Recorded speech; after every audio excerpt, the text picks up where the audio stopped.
Sup? Sup, gamers? How's it going? I hope you're all having a wonderful, wonderful day. How is everybody doing today? I hope you're having a wonderful job. What am I missing? I'm literally coming into messages being deleted.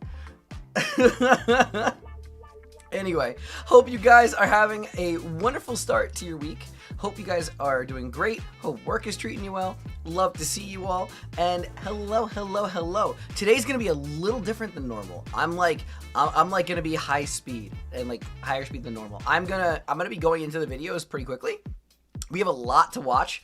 I don't have the videos all ready. I could have gotten them ready preemptively. I should have. But we're going to go pretty quickly into them. The interims between the videos aren't going to be too long. The build up to the video is not going to be that long. I'll talk for like 5 minutes or so. And then we're going to start. I feel like that's the best way to do it. We're going to be starting off today with Arbiter Ian. We're going to be watching the Horus Heresy explained in 40 minutes. So I'm looking forward to that one. We're going to be trying something new. It's rare that we get to do a new Warhammer creator. So that's going to be a lot of fun. What else? So, complaint of the day. Can't go a day, even if it's a short intro, without a complaint of the day. I cannot believe how the Milo crowd that has joined the community is somehow worse than Black Templars. I still don't understand how that is possible. I mean, Black Templars are the same way, but I don't know, Black Templars are just easier to Shadow Realm. The fucking Milo people are just pseudo-intellectuals that need to catch you on every little thing. Everything! There's 7 people who are going, actually, you're conflating knowledge and intelligence. It's like, shut the hell up! I don't care! I'm a streamer! It's not that deep, Chief! You don't need to tell me! I don't care about your input! But yeah. If you need to input how Horus got corrupted, give a shout during the video. Do you mean the poop knife that he took from Erebus? Jeebus, I wouldn't expect that. Hells, oh no. It's fine. But it's on every video. If I am not super careful of what I say during Milo videos, anything that I say in like my normal banter, they just sit there with a fine-tooth comb and a microscope, and they're just like, oh yes, Tetra said this one faux pas while doing this random riff off of commentary from this little tiny bit. We all need to dogpile on this. We gotta all they make it. It's not gonna stop me from watching Milo, but it's insane. It's one part of an hour and 20-minute video, and they're all pointing out the same thing. They need to tell me that I'm conflating intelligence and knowledge. It's oh, that thing, that just really pushed my button. That little detail really pushed my button. It did it for me. How dare you, conflate the accumulated information that we have achieved throughout history versus the cognitive ability of the human brain.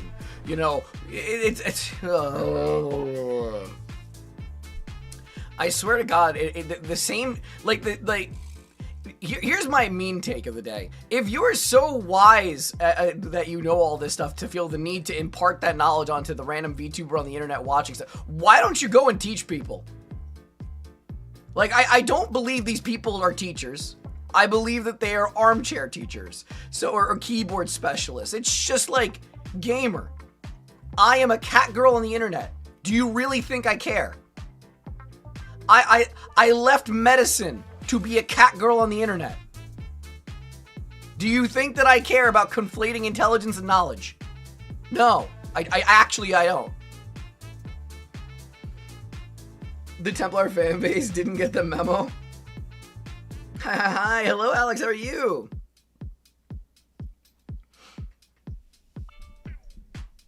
Yeah, no, my standard of for when it comes to Warhammer is almost certainly gonna stay in the realm of Ricky and Pancreas. I have not seen Ian, but every time I branch out, it usually doesn't seem to mesh well with me. Crack Duck's content didn't really mesh well with me. Luton's content really doesn't mesh well with me. I'm hoping Ian does. They're just pedantic know-it-alls that like to stroke their own egos with semantic bullshit. Dude, it's like a 7%, 7 or 8% ratio of comments doing the same thing, which is a really high ratio. And they're gonna probably come in and be like, actually, you're talking about percentages, not ratio.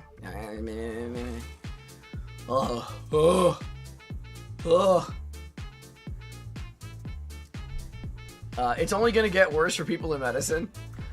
Ian's a bit of a coin flip, I think. We'll see. We'll see. We're gonna get into it really quickly. But anyway, let me get my videos and stuff ready while we yap. Let me get this stuff ready to go. Okay. Horus Heresy. Ian. Alright, first video is set up. Second video. Oh, so yeah, second video. We're trying a bunch of new stuff today. So let's actually, let me explain what we're going to be watching, because I'm excited for like everything, okay? We're going to be checking out Outdoor Boys for the first time. I have seen his shorts before, and this dude has always been incredible. I honestly never even considered looking at his videos. It never even struck me as an idea. Like... It never struck me as like an idea. I'd be like, oh yeah, you know what? You like his shorts. Go watch some of his videos. It's on the sheet. Oh my god, the sheet from Penn. Let me get it open. Non-Warhammer. Finding it. First one was the. Okay, I got that one. Let me put this one in the link. Copy this.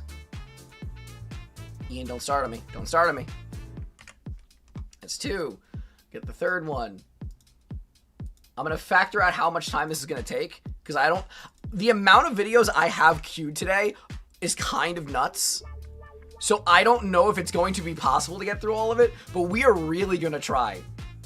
We are really going to try. Not to mention, I'm also finally watching something that's been asked for me to watch for 69 days. I've been asked to watch a video for 69 days, so I'm gonna be watching that too. By the way, Pen, that video, you put the wrong link. You have 2 copies of the same video from Outdoor Boys in there. You have the same videos from Outdoor Boys in there. So while I get all this stuff ready, I'm gonna get the other ones. Okay. Okay.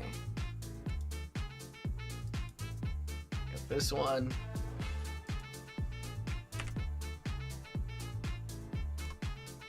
There's so many. Oh god.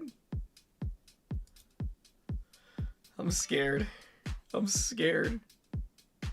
That one commenter can finally rest. They'll finally be able to rest. Okay. Ooh, actually, Pen, are the 2 that you have for Fire Department Chronicles on the list, are they combined? I see you have a shorts compilation that's quite short, and Where Are They Now? Is the Where Are They Now tied to those shorts?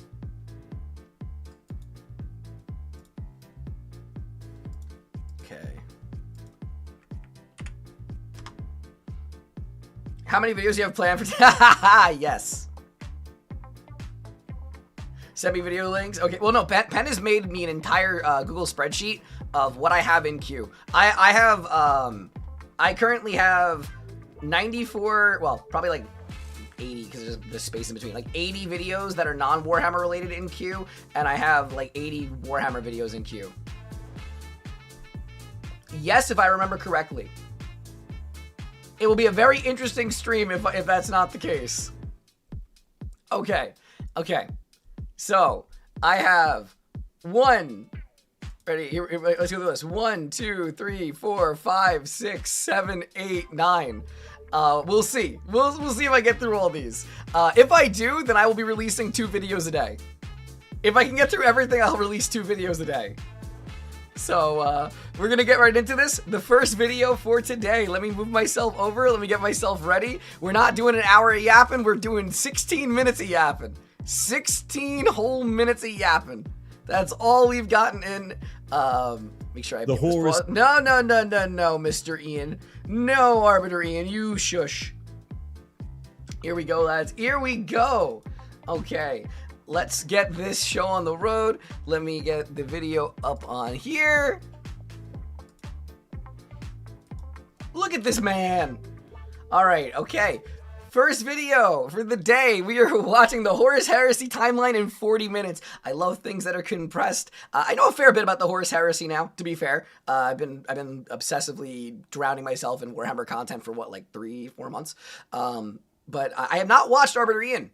He's been really recommended a lot, actually. So I'm looking forward for the opportunity to actually get to hear him and see his type of content. I love his display in the background. My only complaint about him right now is I hate his color choices. I hate his top. I do. But other than that, it looks pretty good. So here we go. The Horus Heresy is probably the biggest conflict in Warhammer 40,000's grimdark history. I love him so much more just because he doesn't say 40k. A decade-long civil war that ripped the galaxy asunder and shaped the Imperium for the next 10,000 years. Right. So, in this video, I'm going to go through the big picture. What happened and when? What battles were fought? And how Horus managed to burn a path all the way to Terra.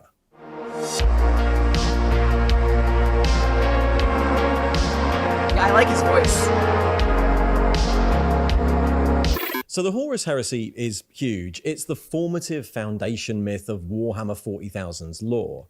I'm sorry, I don't mean to be distracted to start off with. Does he have Warhammer candles in the background? There's a Slanesh candle. There's a Siege candle. What does Tyranid smell like? I don't want to know what Slanesh smells like, because I'm sure that does not smell good, but what? Excuse me? All right, anyway, moving on. Is huge. It's the formative foundation myth of Warhammer 40,000's lore. The Great Crusade of the Emperor fought in the 30th millennium to unite humanity under his rule, and led by his 18 primarchs, collapses in the fires of betrayal as his favourite son, Horus Lupercal, falls to chaos and leads half the armies of the Imperium against him in a war fought across every sector of the galaxy. The results tear the nascent Imperium apart, shatter the dreams of the Emperor, and lead to 10,000 years of stagnation, repression, and decline. You know, a question that I've never really asked before, despite the fact that I've learned a lot about the heresy. Did any planets align with chaos with Horus, right? Or was it all just tyranny? Like, we talk all the time about like what legions ended up siding with chaos under the banner of Horus, but like how many planets actually were just like, yeah, we also want to fall to chaos? I don't think any, but like we don't really talk about that. We don't really address that. At least in the span of like my time in this. Oh yes, definitely. A lot of people joined Horus, tons of them. Yeah, okay, because that's something that like we've never really addressed. And, like, I would assume that they were just taken in under tyranny. But then again, he was so charismatic and loved, I would assume some planets would just willingly translate, would go over as well. It's so huge that I've already done a load of videos on it. From retrospectives on how the story has evolved over the last 30 years, to lore videos on all the factions in it. But until relatively recently, it hasn't been that possible to tell the story of the whole thing in detail, because it didn't exist. The years of Black Library novels and Forge World gamebooks have allowed us to construct a pretty detailed picture, at least, of what happened in what year. And so in this, I'm going to try and tell the story from the start to the end. How Horus's initial decisions laid the plans for rebellion early on, and how a surprisingly dogged loyalist defense made it harder and harder for the traitors to hold it all together. But it's worth saying that the history of the Horus Heresy is still a work in progress. It's not real, so events are still being added, and it's such a big conflict that you can add your own. That's what a lot of the narrative gaming events that happen are for. But everybody gets angry when things change. Yeah, but everybody gets angry when things change. What do you mean that I love his take on it, but it just seems like that would trigger people. And of course, being so big and so bedded into the lore, there's a few different places you could start. Like most real-world wars, you can pick a number of dates as the start of the Horus Heresy, but I'm going to start this account at the turn of the 32nd millennium, in year 0 M31, as Horus Lupercal, primarch of the Lunar Wolves, is named... Wait, is that Abaddon in the background? I don't think I've ever seen a non-corrupt picture of Abaddon. I just... The top knot gives it away. I have never seen him when he's not completely consumed by chaos. Named War Master. But it's Or worth juiced up from examining chaos, not the consumed. world in which this happens. The Horus Heresy occurred towards the end of the 200-year-long Great Crusade. In the late 600s, M30, the Emperor had fought the unification wars on Earth, conquering the wasted planet and pushing out into the solar system. The nascent Imperium had forged a steady alliance with the tech priests of nearby Mars, absorbed the naval powers of Saturn and Jupiter, and pacified the Selenar gene cults on Luna, all of which allowed the construction of the great fleets and armies that the Emperor's plans required. The first expeditionary fleets of the Great Crusade departed the solar system in 798 M30, composed of ships new and... I don't know how we're only 3 minutes in. Like, I already have so many questions. Wait. Like, and mind you, again, like I've kind of dove into a fair bit of Warhammer. I didn't realize that a gene stealer cult ended up on Luna. So on the moon, right next to Terra. What? Is there a book for that? Because I actually don't remember hearing that. And if I did, it really didn't stick to me. That's really interesting. I would assume that would have been a very pivotal point. Blech. Ancient and carrying hundreds of thousands of foot soldiers, headed by the pride of the Imperium, the 20 genetically engineered legions of the Legiones Astartes. Over the next 200 years, over 3,000 expeditionary fleets would conquer... Oh, different group. They weren't gene stealers. They were human geneticists. Oh, okay. That's what I was gonna say. I'm like a gene stealer cult on the moon seems like it would be kind of wild. The galaxy, negotiating or forcing compliance on the scattered human colonies and empires they encountered, and fighting wars of extermination against alien species, with the Emperor at their head. Over time, the fleets discovered the 20 primarchs, the Emperor's intended generals, and the genetic templates of the legions, who had been scattered during their creation, and they each took control of their legion, though 2 were lost in the alien wars to come. In order of discovery, these were Horus Lupercal of the 16th Legion Lunar Wolves on Chthoniya, Leman Russ of the 6th Legion Space Wolves on Fenris, Ferrus Manus of the 10th Legion Iron Hands on Medusa, Fulgrim of the 3rd Legion Emperor's Children on Chemos, Vulcan of the 18th Legion Salamanders on Nocturne, Rogul Dawn of the 7th Legion Imperial Fists on Inwit, Robut Gilliman of the 13th Legion Ultramarines on Macragge, Magnus the Red of the... Oh, it actually shows you their... it shows you the entire regions that they have on the map, too. That's the slightly faded bit. So he had Prospero and Chandar. Is that what they're showing for Magnus? That's so interesting. Oh my god, this map is cool. Sons on Prospero. Sanguinius of the 9th Legion Blood Angels. Wait. So Sanguinius' domain literally was only Baal? That's it? Really? On Baal. Lion L. Johnson of the 1st Legion Dark Angels on Caliban, Hurtarabo of the 4th Legion Iron Warriors on Olympus, Mortarion of the 14th Legion Death Guard on Barbarus, Lorgar of the 17th Legion Word Bearers on Colchis, Jagatai Khan of the 5th Legion White Scars on Chogodis, Conrad Kurz of the 8th Legion Night Lords on Nostromo, Angron of the 12th Legion World Eaters on Nuceria, Corax of the 19th Legion Raven Guard on Deliverance, and finally, the twin primarchs Alfarius Omegon of the 20th Alpha Legion. And they're pretty much going to be our cast for the rest of this. By the end of the 2nd century of the Crusade, in the late 900s M30, a tipping point had been reached. Humanity was the dominant force in the galaxy. The biggest alien threats, if not exterminated, then on their way there, and the completion of the Great Crusade all but inevitable. Of course, that isn't to say everything was perfect. Many of the Primarchs had been damaged by their experiences growing up, and some legions had considerable differences with mainstream Imperial culture. After a campaign at Zaramund, the Dark Angels had suffered such schism in their ranks that they effectively exiled a part of their legion, committing them to a permanent garrison on the homeworld of Caliban in 970 M30. The Night Lords and their Primarch were... Not a big fan. We don't care how people pronounce names. Look, different like accents are gonna say things differently, right? We always go into this like when I watch the Australian videos, right? And I say emu, and people are like, no, it's emu. It's like, no, we say emu. I don't judge you for saying emu. You shouldn't judge me for saying emu. Who cares? A renegade legion in all but name, and after decades of torturous psychic visions and what they saw as betrayal by their home world, Nostramo, they returned and destroyed it in 984.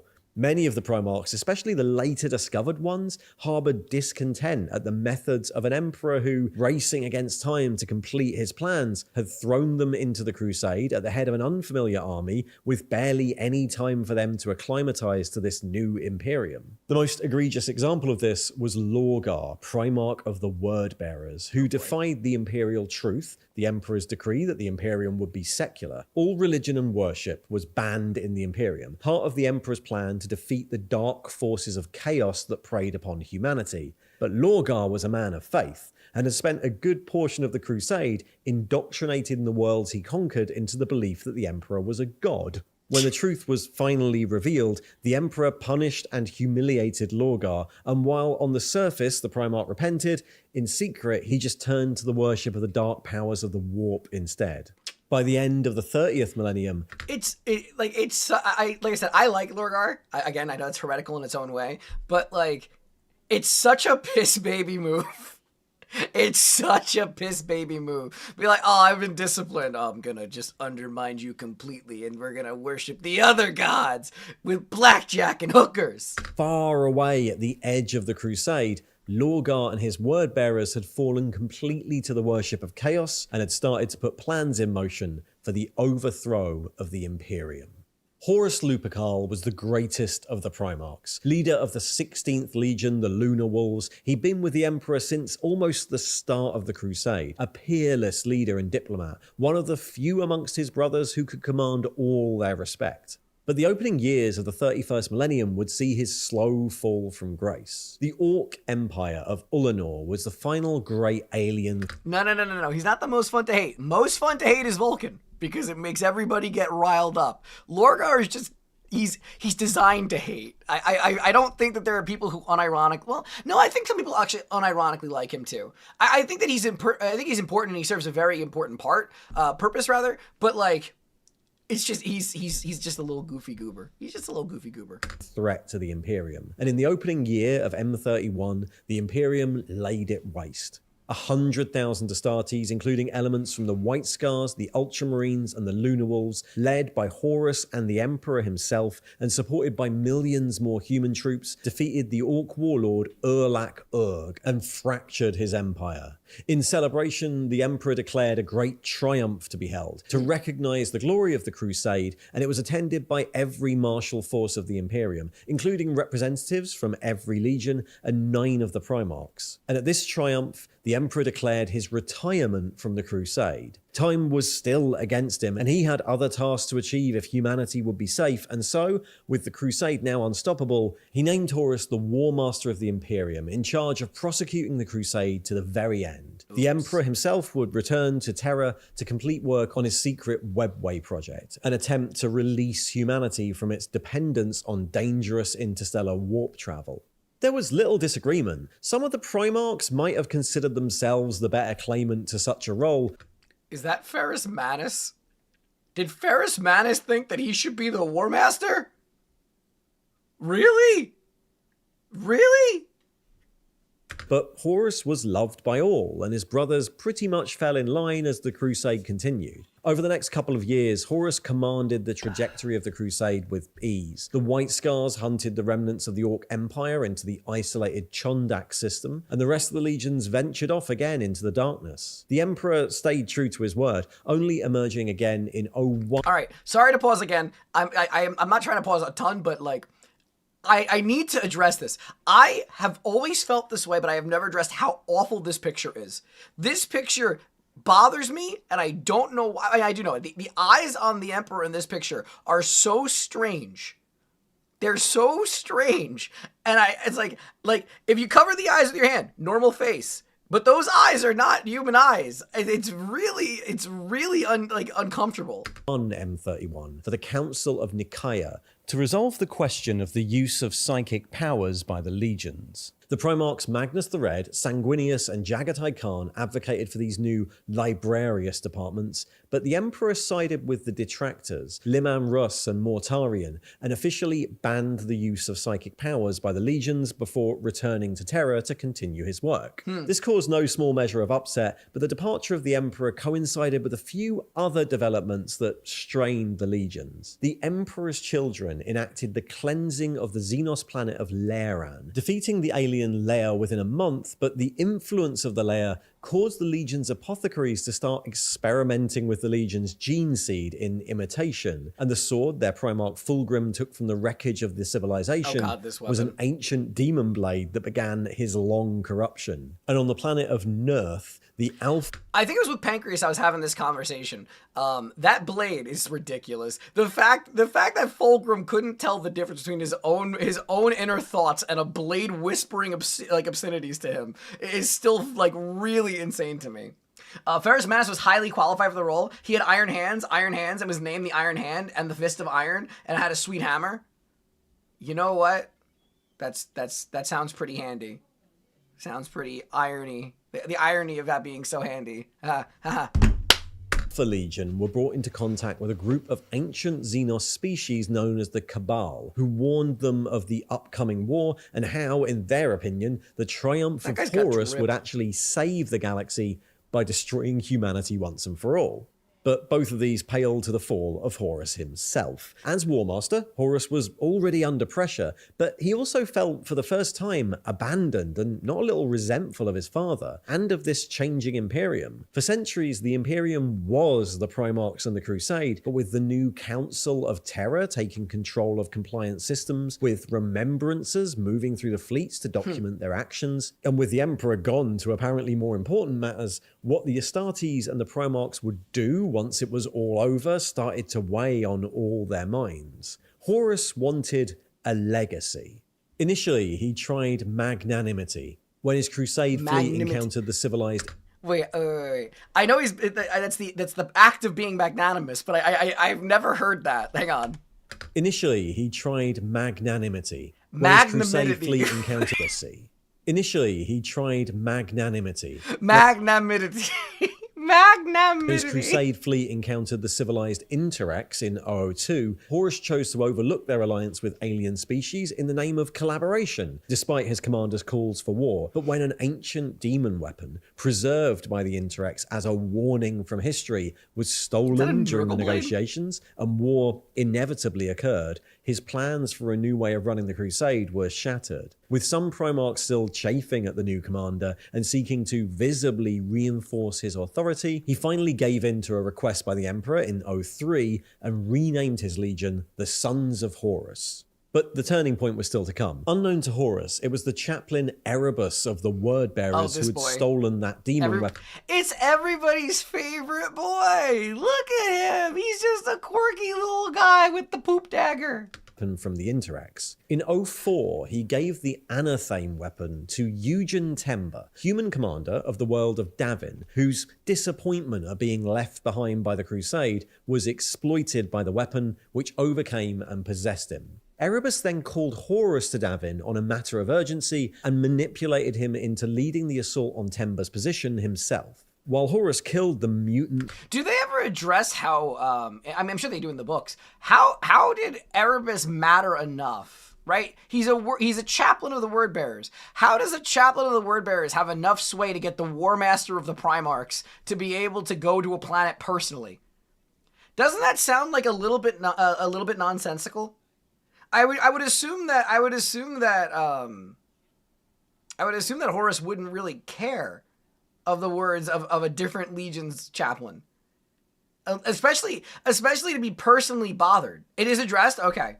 Thing that Temper had become, he was mortally wounded by the Anathame in return. Far from support, and with the War Master dying of an unknown warp illness, the distraught Sons of Horus gave in to Erebus's suggestion that Horus be handed over to the Serpent Lodge for a spiritual cure, something many of them were very uncomfortable with, especially because it turned out to be a chaos-worshipping cult kept alive in secret by the word-bearers on that planet.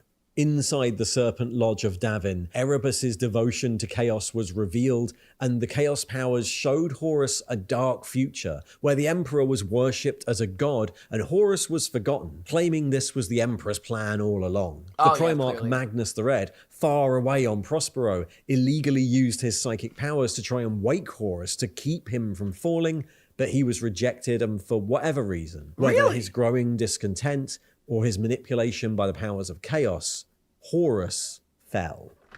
One important part missing is that Erebus Machiavelli'd for years to put himself as Horus's main advisor. Oh, see, that is a big deal to me. That changes a lot. So I had no idea about this bit. So that bit. So that makes way more sense if he was put up as a position of being an advisor. For the rest of 04, Horus recovered and moved swiftly to secure his position before he chose to reveal this new treachery. But he wasn't the only one moving swiftly. After Horus's rejection of Magnus's pleas, Magnus decided that the Emperor needed to be warned. Seeking to prove how useful his psychic powers could be, he enacted a ritual to project his spirit form into the Emperor's throne room to warn him of Horus's treachery, but the plan backfired. Ooh, that sounds like a massive backfire. Ooh. Lorgar infiltrated all the legions with warrior lodges, basically a boys' club where rank was left at the door and thoughts could be voiced freely. It was the primary vector of general traitor ideas. Oh, okay. I see. I'm learning new things today. I'm learning a lot of... We're what, like 20 minutes into the video? I feel like I've learned more than I have in like the last week. Fired. The message was lost, and the psychic intrusion broke the seals on the Webway project, which was then invaded by hordes of warp demons as the war in the Webway broke out. The effort required to keep the demons at bay would see the Emperor confined to the Golden Throne for the rest of the war, lest the whole of Terra be lost to chaos. Furious, the Emperor demanded Magnus and his legion be brought before him in chains and tasked Leman Russ and his Space Wolves to do this. But Horus was already in the process of planning his first open moves and took advantage. As War Master, the orders came through him, and he made it clear that Magnus was to be killed. And so, during the Battle of Prospero, the loyal Space Wolves Legion almost destroyed the loyal Thousand Suns Legion, laid waste to their planet, and broke the back of Magnus, who managed to spirit away the final remnants of his legion to a planet deep within the Eye of Terror. With nowhere else to go, the Thousand Suns would eventually end up siding with the traitors. Meanwhile, Horus was using his position. Okay. I mean, now it makes a lot more sense. I still don't like the Thousand Suns, but like that makes way more sense. But I don't know. I somehow I don't feel like that the mental gymnastics of being like, well, I got betrayed by the people I tried to help. Let me just go against them. I still feel like if you have a moral compass, that wouldn't be the answer. But you know, to each their own. As War Master to show favor to his potential allies. He provoked war with the advanced Orician technocracy, using the rare technology they possessed as a bargaining chip to turn Mars and the Mechanicum to his side. He favored the Emperor's Children, Death Guard, World Eaters, Iron Warriors, and Night Lords with better resupplies, even encouraging the Iron Warriors in the destruction of their homeworld, Olympia. And as the year turned to... Magnus attempts to physically prevent Horus from falling to corruptions and fails. Tries to warn the Emperor about Horus and explodes the Webway. Rip. Yeah, exploding the Webway is pretty bad, though. It's pretty bad. I feel like considering that all this stuff took years, right? Like, Horus was corrupted for years before he revealed, and we had the Isfahan incidents, right? Like, this was going on not in the span of, like, days. Couldn't Magnus have just gone to the Emperor himself?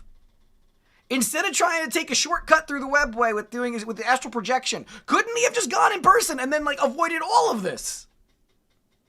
So we could argue that Magnus potentially, like, let everything happen.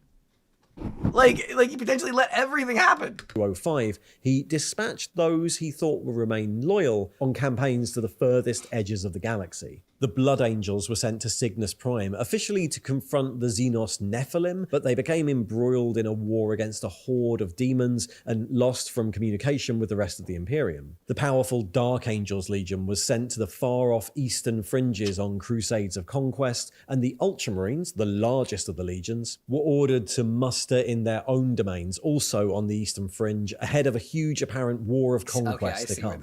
Finally, with his pieces in position, in 05, Horus gathered 4 legions to the rebellious world of Istvan III, officially to put down the rebellion in a show of strength, but in reality, this was his chance to rid his allies of their more loyalist elements. The Sons of Horus, Death Guard, World Eaters, and Emperor's Children deployed those units and officers they felt would never turn to the surface to crush the rebellion, and then annihilated the planet with virus bombs from orbit. The intention was that this too would be a secret, but when the survivors managed to hide out in the underground shelters of the planet and the war dragged on the surface... Look, let's be real, Dolphins. Horus should have been scared of the lion. Johnson would dumpster him, okay? I don't care that I'm a fangirl. He would dumpster him. One ship managed to escape. The Eisenstein, commanded by the loyalist Death Guard Captain Nathaniel Garrow, eventually managed to reach Terra and inform the Imperium of the betrayal. The news was out. Horus and 3 other legions had turned traitor. The Imperium, led by the primarch Rogel Dawn of the Imperial Fists, attempted to formulate a response. The Blood Angels and the... Wait. Didn't Rogel, like, completely... Didn't Rogel threaten to kill this guy? Didn't Dorn threaten to kill the messenger, saying there's no way that my brothers would have betrayed me, you fool? Like, that type of thing, right? What, didn't he get super angry and like, knocked over his train set? Garrow is baller, yeah. But I remember hearing in one of the previous videos, right, that like Dorn he couldn't believe it, so it was like outside of his realm of perception for a bit. He almost killed him? Yeah, that's what I thought. Ultramarines were still out of contact at the edges of the Imperium. The Dark Angels were embroiled against the Gordian League on Diamat, and the White Scars were still prosecuting the Chondax campaign, kept artificially isolated from communication by Horus. As such, a retribution fleet was assembled from the legions that were contactable, smaller legions that Horus had left in the relative center of the Imperium. And this fleet was tasked with blockading the Isvan system and bringing the traitor legions to justice. The Iron Hands, Raven Guard, and Salamanders would arrive first and await reinforcements from the Word Bearers, Iron Warriors, Night Lords, Alpha Legion, and finally the Imperial Fists, making the long journey from Terra. But as the forces moved into position, rebellions broke out elsewhere. In late 05, the Schism of Mars began as the Fabricator Generals sided with Horus and an oily civil war erupted. Okay, so here's what we were asking about early in the video. This explains a lot. I could have just waited. This is one of those times where those commenters are going type, Tetra, just wait until they'll answer it. Blah, blah, blah, blah, blah, blah. You be right today. The Imperial Fists had to divert forces to rescue war material from the planet, while their section of the Retribution Fleet was becalmed in the warp and made no progress to Isvan. At the Isvan system, the Raven Guard, Salamanders, and Iron Hands arrived in early 06 under the command of the Iron Hands Primarch, Ferrus Manus, but he was so incensed by the betrayal, he opted to make immediate planetfall against the traitor defenses prepared on the world of Isvan V, instead of waiting for the full Imperial response to arrive. The initial assault consisted of the majority of the Raven Guard and Salamander's legions, assisted by the elite of the Iron Hands, and it pushed into the Urgal Depression, facing the guns of the Sons of Horus, World Eaters, Death Guard, and Emperor's Children. But as their reinforcements landed behind them, the battle turned into a massacre. The second wave, the Word Bearers, Alpha Legion, Iron Warriors, and Night Lords, revealed their loyalty to Horus, and the Loyalists were cut down in a brutal crossfire. Ferrus Manus was killed by his brother Fulgrim, and the majority of the Raven Guard and Salamander's legions were slaughtered.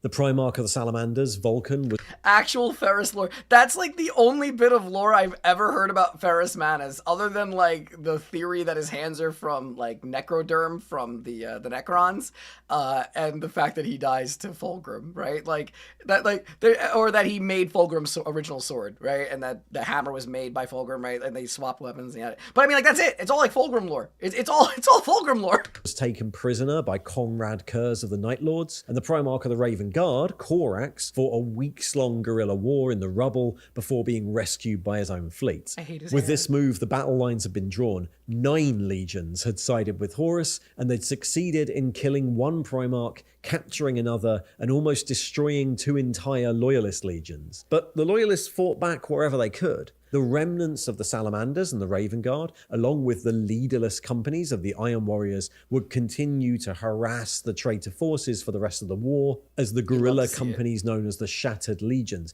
picking up isolated loyalist elements. Ferris is my favorite plot device in Fulgrim's lore. That is so savage. Holy crap. As they went. And while the main Imperial Fist's fleet never reached Ispan, a separate fleet managed to blockade the Sons of Horus' home planet of Chthoniya and fought a brutal war through the tunnels and caverns of the planet for the rest of the conflict. Though the heresy was revealed, the loyalists were still largely on the back foot, so Horus dispatched his allies to reinforce his initial advantage. Okay, I need to quickly just run to the door real fast. I'm gonna put on some music. Guys, be on your best behavior, and mods, please timestamp this so I can edit it out later. Be right back.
My food that was delivered was completely the wrong order.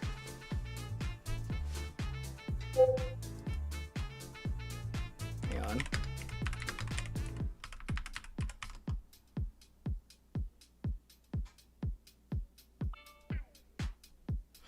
Oh my goodness. I want to be quick. Everything's being slow today. I have some random order for somebody else.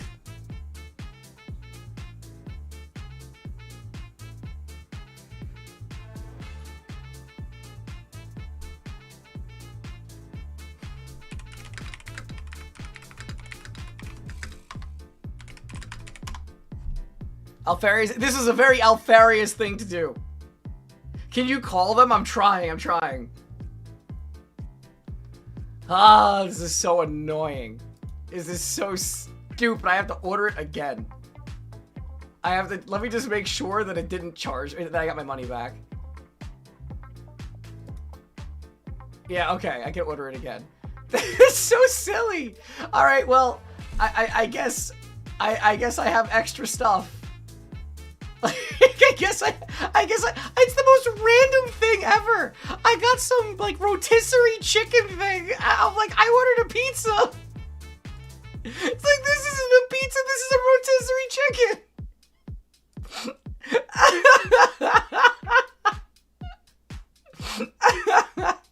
It's not that funny, but I find it funny. I almost want to leave this in the VOD just because of how stupid this is. Like, I just almost want to leave it. Free food. I don't want to eat this. It doesn't look that good.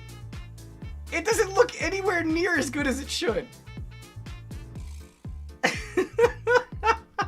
So stupid. Ah! Okay, hold on. Let me reorder. Let me reorder. And we're gonna do this, and we're gonna do this, and proceed to checkout. Pizza's out of stock. I'll tell you guys what I got in a second. Give me 1 second. It's so silly. I'm being punished, right? Because as a New Yorker, I shouldn't ever do this. I wanted a Detroit pizza, so I ordered a Detroit pizza in New York. So I am being punished for my choices here.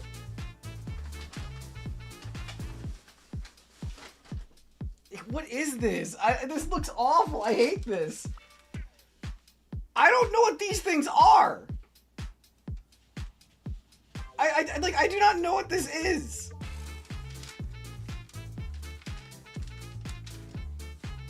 Well, let me go and give Yura one of the things in here. She'll probably like this at least. Hang on, let me go bother Yura. Here you go. The new order's on the way. Have a mango shake. From some Mexican place.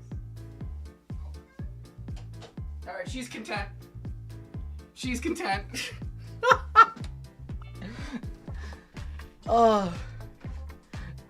Little No. I wouldn't. Why would Little Caesars? Absolutely not. I live in New York City. Why would I get Little Caesars? There's nothing wrong with it, I guess, but like, I have good pizza. All right, going back to the video. Maybe we'll leave that in there. We'll know if people actually watch through the video if they see that section, because we're like 20 minutes in, right? So anybody who's a butthead's not gonna really comment on that stuff anyway. All right, let's go back to the video. At the end of 06, hot on the heels of the drop site massacre, the Alpha Legion assaulted and seized Paramar and, accompanied by elements of the Emperor's Children, the system of Beta Garman, both of which would be strategically important for the traitors' eventual march on Terra. The Sons of Horus, aided by the Death Guard, assaulted the valuable industrial sectors of the Coronid Deeps, starting the Manichaean War as they attempted to turn the vital forge worlds of the area to their cause. All three of these conflicts would persist for years. Much of the Imperium was still in darkness. The Blood Angels had defeated the hordes of demons on Cygnus Prime, though they were shaken by the first mass appearance of what would later become known as the Red Thirst. And the Dark Angels, attacked by a rogue Sons of Horus fleet in the Rangda system, had been alerted to the events of Istvan, but Horus still had plans to unfurl. In 07, the Night Lords were dispatched to the Eastern Fringe to draw the Dark Angels into a series of conflicts across the Ultima Segmentum known as the Thramas Crusade. Comrade Kurz and his legion caused chaos and distraction on Sagwalsa and across the Triplex and Thramas sectors, keeping the Dark Angels occupied for the next few years. Meanwhile, Lorgar and his word-bearers made their way to the great Ultramarines muster point at Calth, one of the few areas of the galaxy still in the dark about the heresy. The Ultramarines and their primarch, Robert Gilliman, had been ordered by Horus to gather their forces and await reinforcements from the word-bearers before pushing outwards to contest a nearby area of the galaxy held by orcs. At the orbital shipyards of Calth, the word-bearers betrayed the Ultramarines, opening fire and destroying hundreds of ships and raining debris down on the planet itself. So this is where that scene comes from. Dedicating that's where the scene of Gilliman punching Space Marines' heads off in space.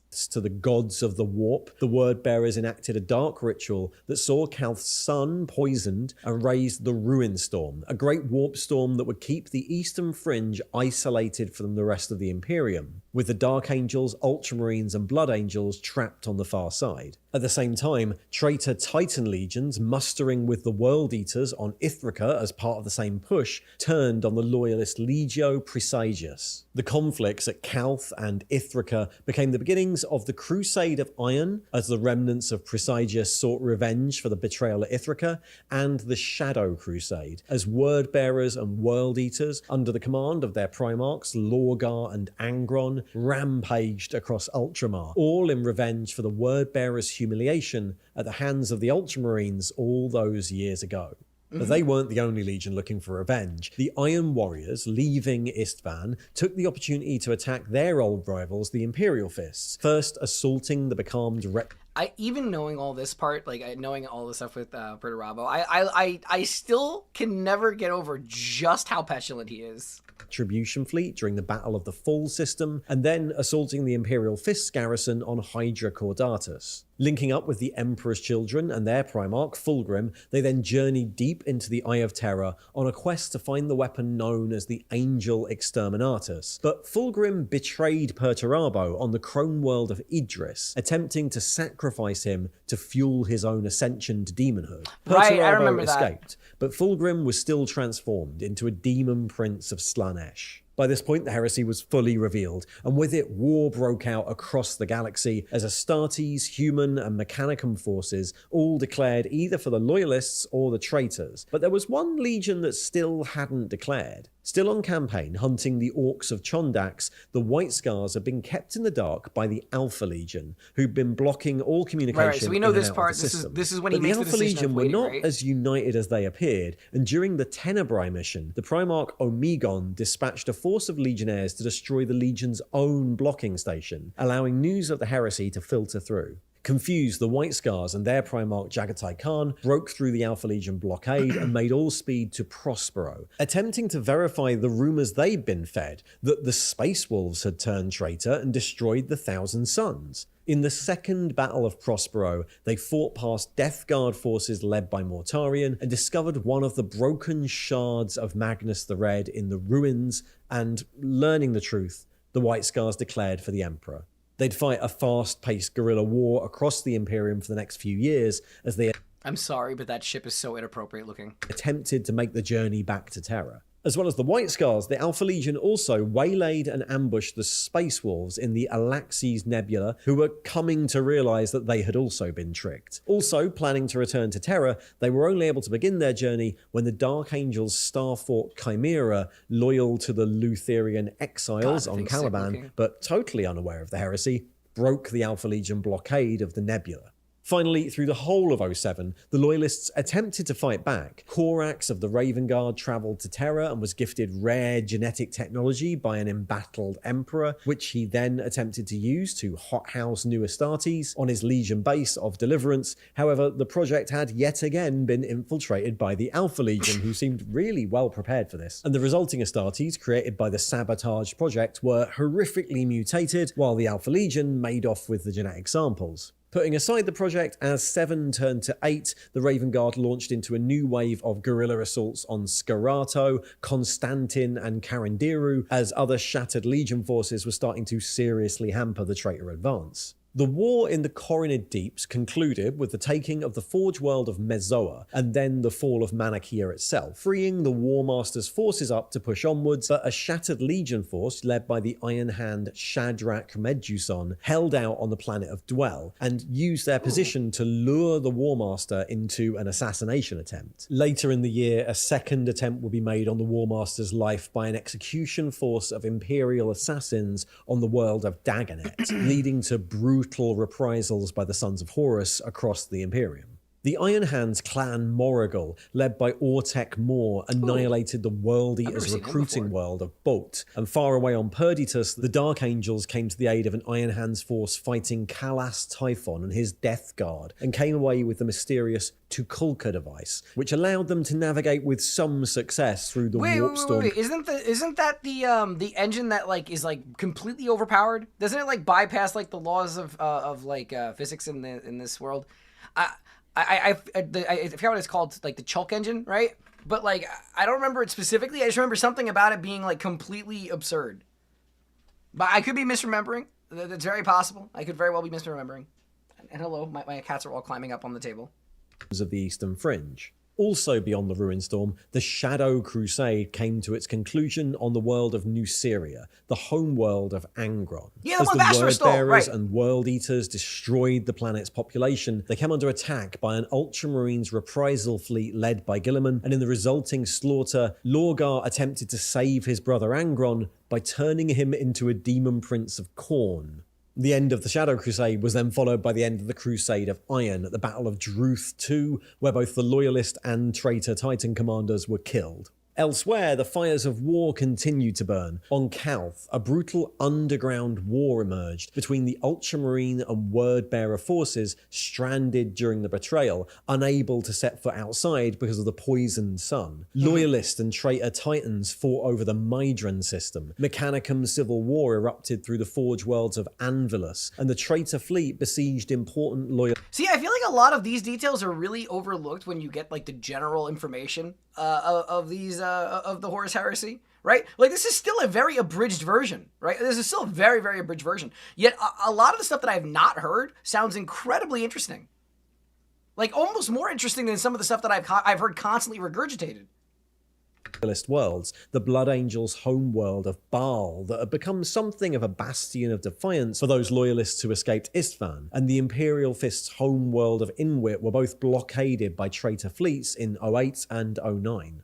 As the traitors were mostly freed from conflict in the Coronid Deeps, the Solar Auxilia Marshal Ayrton Massad had rallied Imperial forces at Numenal and Agathon, but the major Forge worlds had all fallen into the traitors' hands. Horus set his sights on the next step of his plan, the Night World of Molech, the site of a gateway into the realm of chaos, one that the Emperor had used thousands of years previously to steal knowledge from the Chaos powers. Horus would need to make a similar bargain if he wished to defeat the Emperor. A huge invasion was launched in 09, headed by the Sons of Horus and the Death Guard under Mortarion, where the first Plague Marines saw battle. Though the capital of Lupercalia was heavily defended by Knights, Blood Angels, and Ultramarines, it eventually fell when the Night House Divine turned traitor. At the same time, on the far western edge of the galaxy, the traitor... The 40k fandom focuses on Primarchs and Space Marines when they're generally some of the least interesting in the actual stories. Yeah, I was gonna say, some of these Civil Wars sound really, really cool.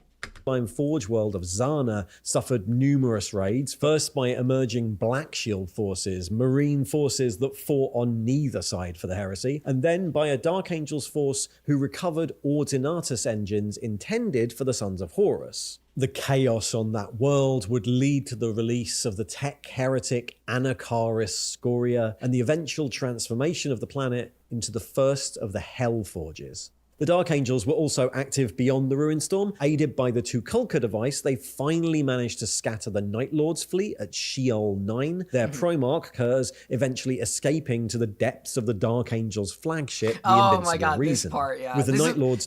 See, now it's getting to the point where we know, right? Like, where we know what is going to happen, where it's, at least between these two, between...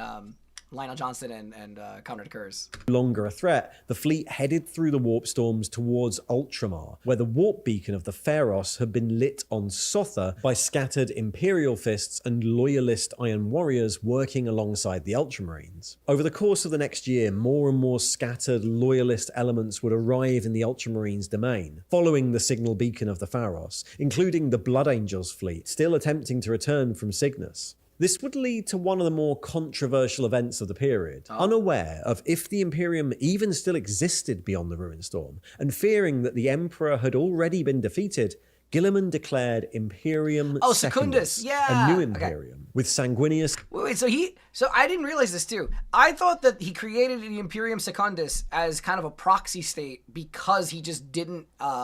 because they needed to have some level of control in this region, right? I didn't know he did it out of fear that everything's already shit. I didn't realize he thought that everything was already done.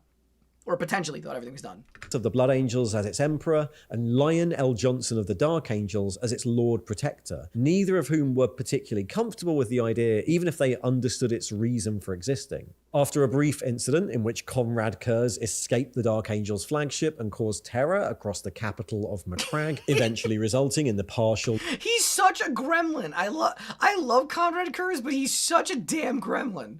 destruction of the Pharos device at the Battle of Sotha, he was captured and imprisoned by the Loyalists, who also rediscovered the body of Vulcan, primarch of the Salamanders, incoherent and barely aware since his escape from the Night Lord's flagship at Thramas. The following year, in year 10, the Salamanders present in the Imperium Secundus would battle through the Ruinstorm to return their primarch to their homeworld of Nocturne, defeating the Death Guard during the Battle of Nocturne, and eventually resurrecting Vulcan. Existing conflicts exploded across the Belt of Iron, a region of space held by several prized Forge worlds. Religious differences pulled more and more of the Mechanicum into a conflict that became known as the Cataclysm of Iron, which eventually involved the worlds of Urdesh, Atar Median, Graia, Calabrax, and Valia Maximal, and their respective Titan legions.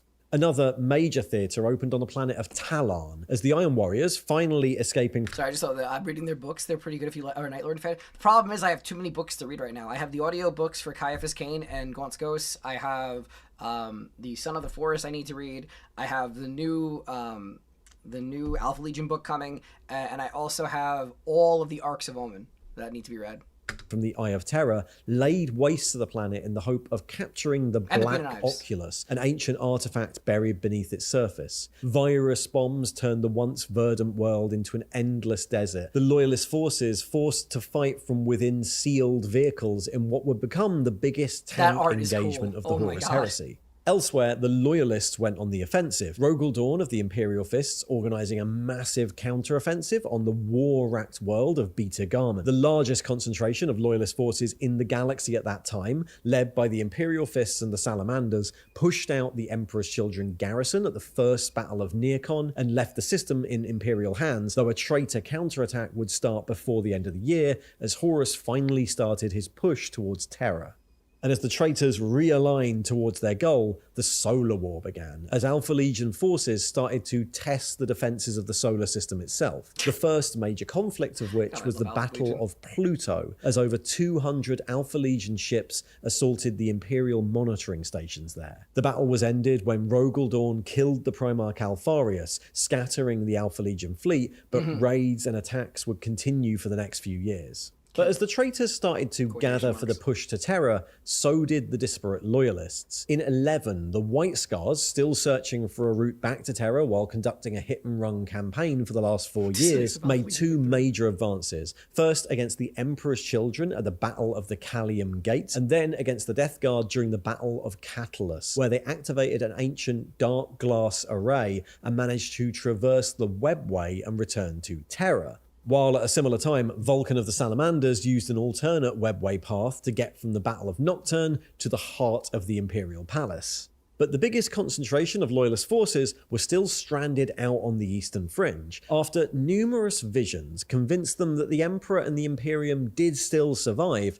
Guilliman, Sanguinius, and the Lion dissolved the Imperium Secundus and attempted to break through the Ruinstorm. Encountering numerous traitor and demonic fleets during the battles of Anari and Piran, the three legions eventually came to the centre of the Ruinstorm at Davin. During the Second Battle of Davin, against a huge demonic incursion, the Loyalist fleet bombarded the planet with cyclonic torpedoes, weakening the Ruinstorm and opening a Dare I ask, what is a cyclonic torpedo? Is it just a psyker torpedo? Route through, though it was blockaded by a traitor fleet. Cutting their losses, the Ultramarines and the Dark Angels fleets opted to engage and distract the traitors so that the Blood Angels could make it through to Terra. By 12, the Battle of Talarn ended as Horus consolidated his forces and pulled Perturabo and his Iron Warriors away, and with Loyalist forces gathering, they once again went on the offensive. During the Battle of Trizolian, Liman Russ and the Space Wolves Legion ambushed Horus's flagship anchored above Trizolian 4A, and the two Primarchs fought in the depths of Horus's flagship. But while Russ managed to wound Horus, he was seriously injured in return, and with Russ unconscious, his legion were forced to pull back to Yarant, with the traitor forces in pursuit. They were eventually rescued by Korax and the Raven Guard, but they suffered horrific losses, eventually pushing them out of the war. And with the Ruinstorm weakening, the Dark Angels took advantage of clearing space lanes to engage in a campaign of retribution. Loyalists really got screwed. Like, I know it's like an obvious statement, but like you think about each individual scenario and like everything went to crap for the Loyalists. Like, oh my god. Against the traitors across the Southern Imperium, destroying the Legion homeworlds of Chemos and Barbarus as the Ultramarines continued to press on through the remaining storm, slowly advancing on Terra. Rogel Dawn mustered even more forces on Beta Garmin, including huge numbers of Titan legions as I'm trying to think of like a good analogy for it, where it's like, yeah, even though Horus was killed, it's like, yeah, you have a bowl of punch, right? You know, Horus took a massive turd in the bowl of punch. You clean out, you finish everything, you clean the bowl of punch out, but even when you fill it back up with punch, you still have the knowledge that that turd was left in the bowl of punch. There's still remnants of fecal matter in that bowl of punch that Horus left for you. So it's like, it was a perfectly fine bowl of punch. Horus didn't need to drop a steaming turd in it.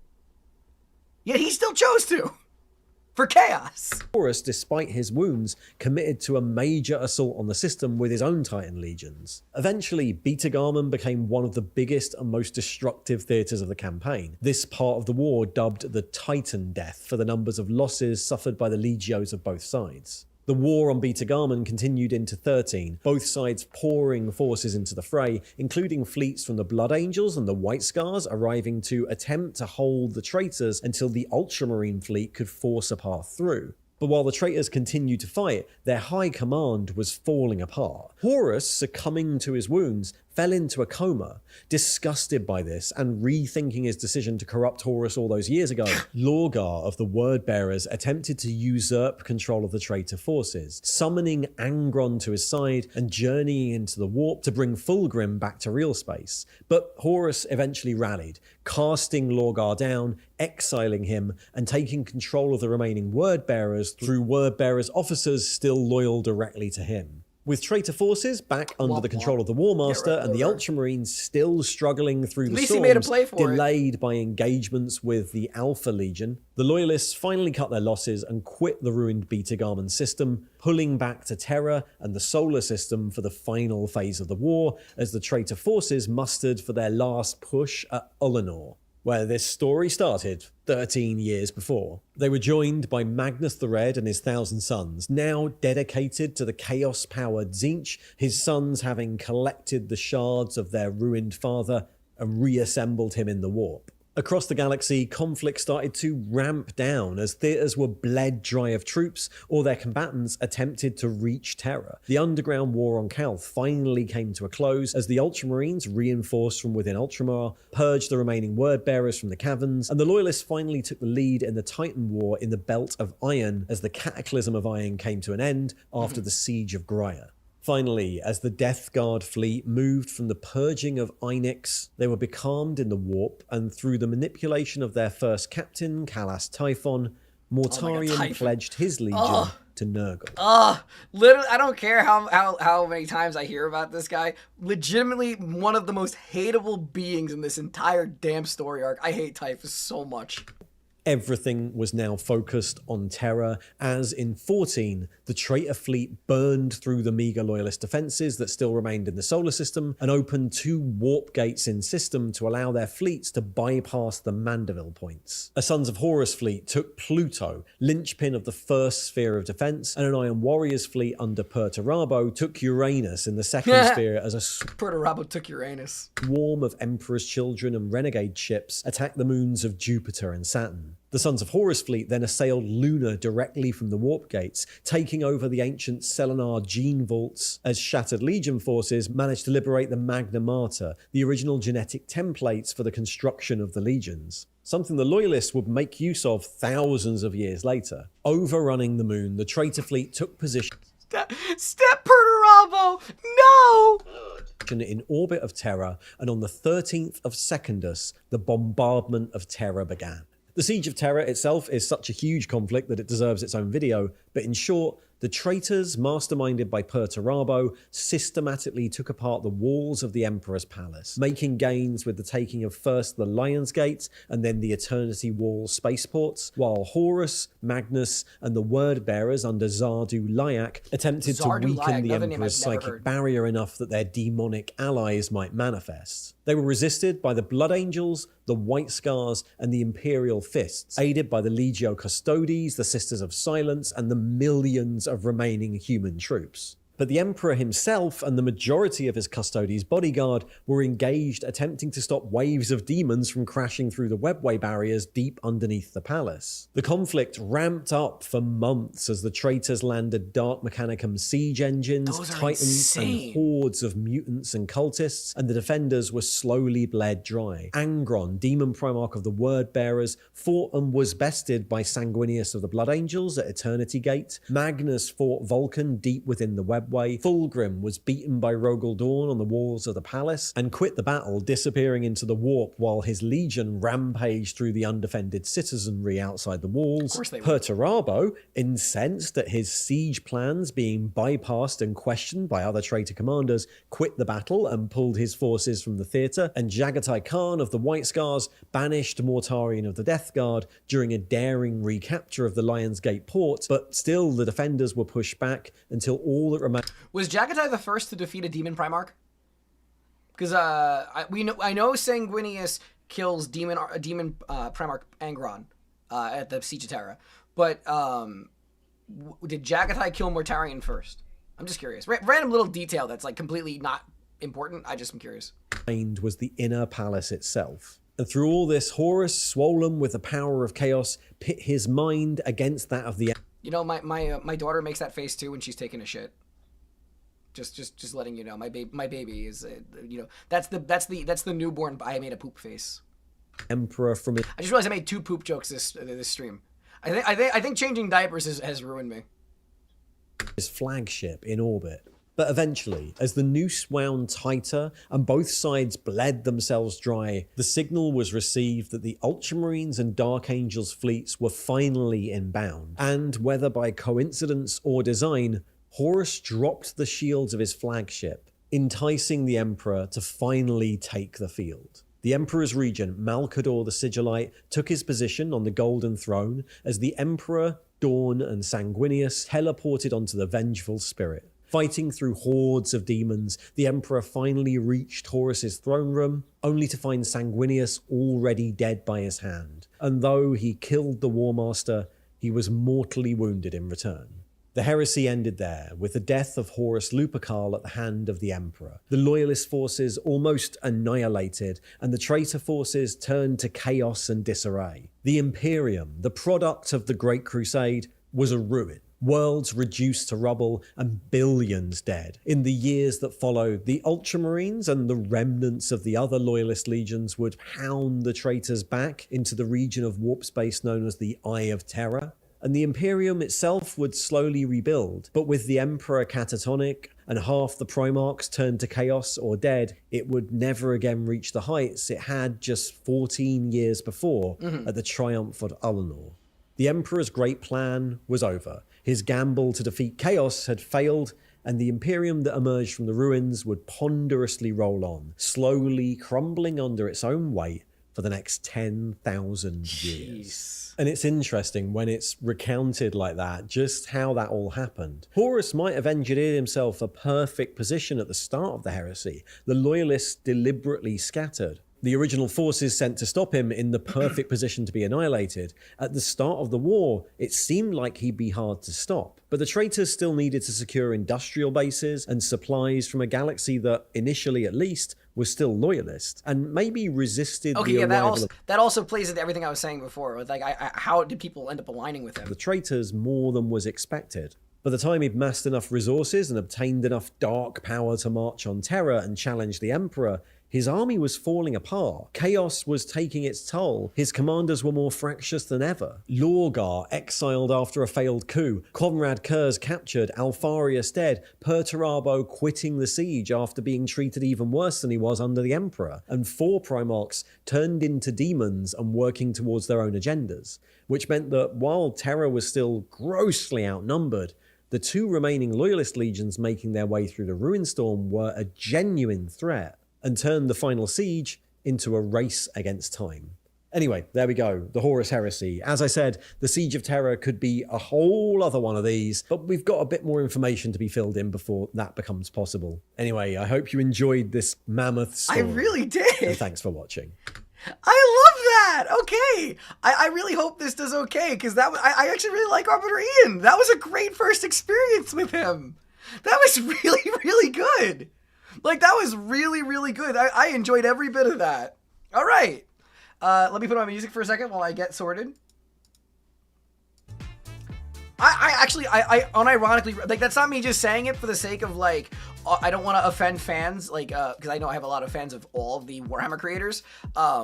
Like, I have no disrespect to Crackduck. The formula that he delivers is great for people. It's just not my cup of tea, right? This I would love to keep watching. I legitimately enjoyed this. It's almost like, and stop me if it sounds crazy, Chaos is really bad at staying organized. We love entropy. Ian fans. Yeah, no, Ian's good. I like him. I really like him. He seems like such a likable man. Like, it's hard to tell what somebody's like just by their persona on a stream or a video, right? Like, he's just such, he looks like a dad. He just looks like a normal, chill guy. Like, I bet you that he has an SNES in his basement. Like, he seems like such a nice fellow.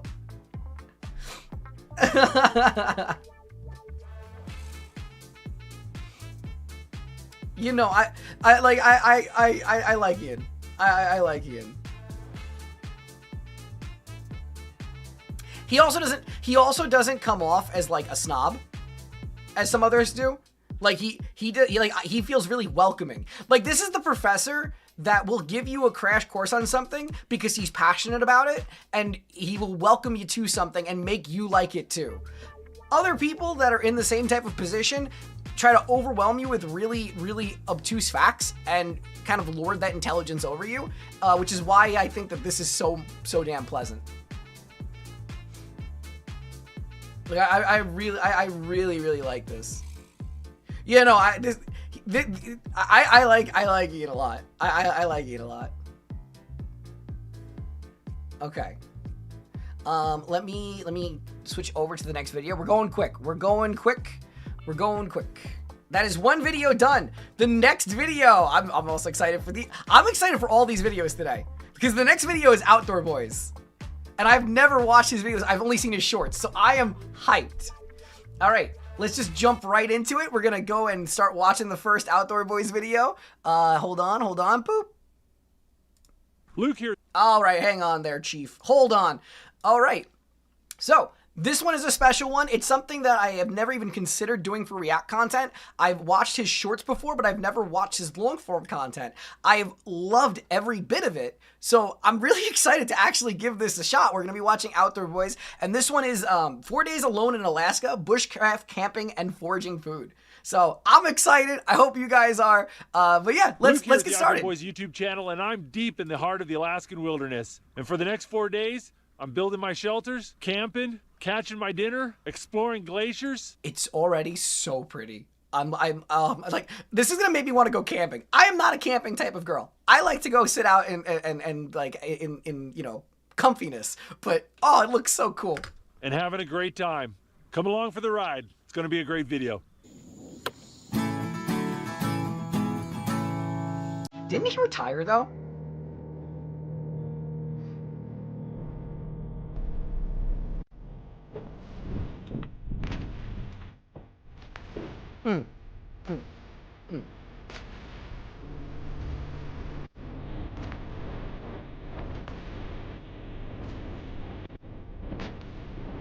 Time to go glamping? Oh no.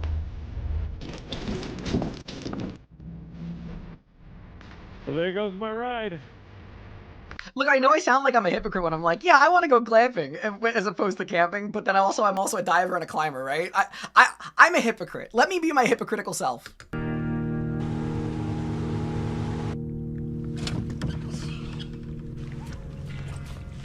Well, I'm gonna leave the kayak here and go look for a campsite. Just flip it. God, it's so pretty.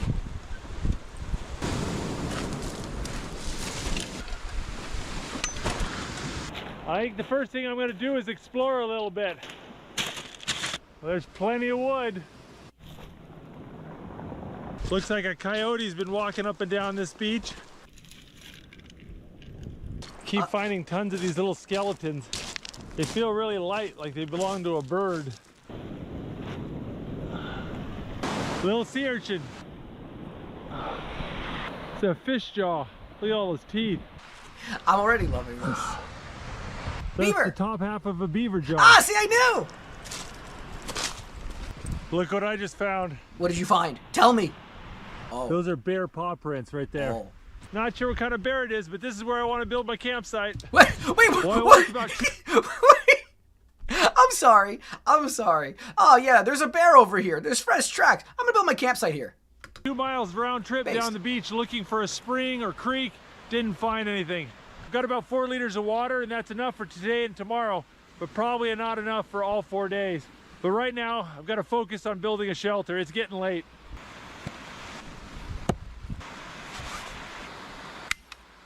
Okay, got an axe and a saw. Yeah, bear poggers, let's camp!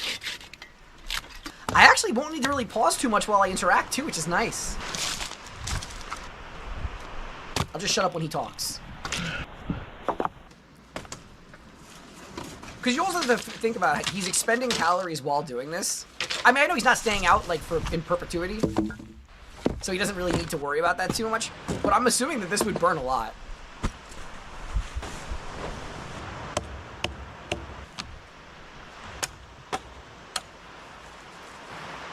Was it a lean-to? No, it's not a lean-to. I'm using my very limited knowledge.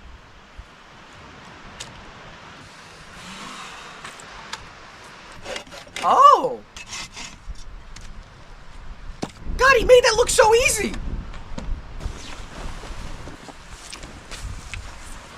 He made this shit look effortless!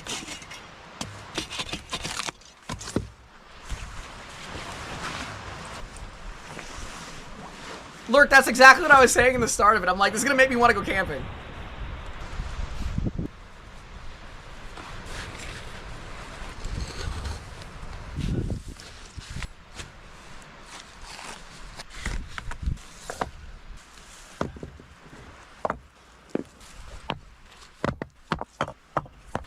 It already looks so cool. Oh my god, wait a minute, what the hell?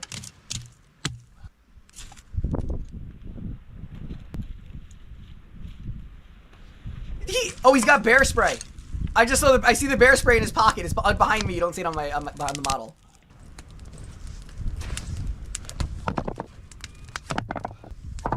So he's not reckless. That's the smart thing. All right, I got camp set up, and not a moment too soon. It's getting dark. Oh, his recipe for camp bread and honey butter is like the SSS tier fantastic. Some of the best. I've seen it. I've seen the honey butter stuff. I've seen it on Google. Yeah, I've seen that before. I want to make it one day.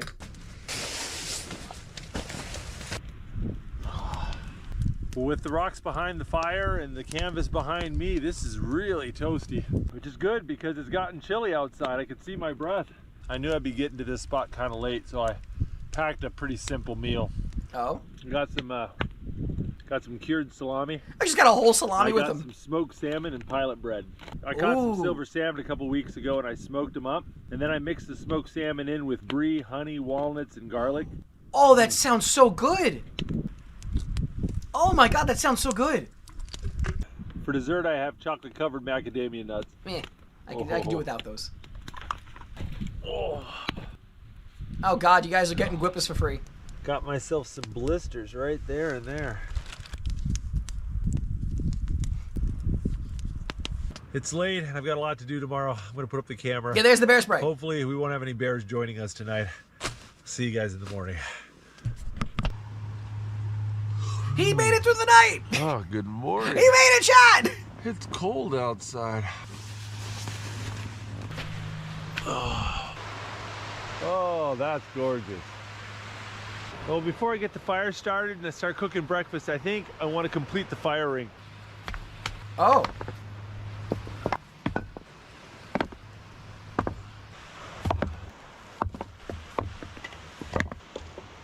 I wonder if he just leaves his campsites, like, when he's done. Like, somebody can go find it. It's like, well, I got a perfect fire ring.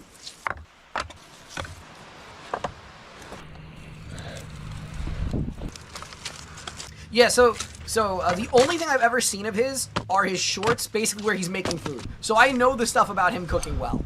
I've seen him take like a full-blown steak dinner and cook it while he's out on these places. I've never seen the survival parts, though.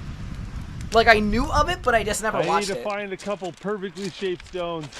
God, it's so pretty. That one's promising. All right, question for chat and for the comment section of the video when I post this, because I probably post this tonight. What is the most beautiful scenery you have ever seen? For me, it was when I climbed the top of Mount Fuji, and we got to watch the sunrise over the clouds, so it looked like the ocean. The clouds were so dense. And you could see all the neighboring mountains of Japan. It was incredible. But I want to know your most beautiful scenery that you've seen in your life, like in person. Is he making pancakes? He's making pancakes on a stone with an axe!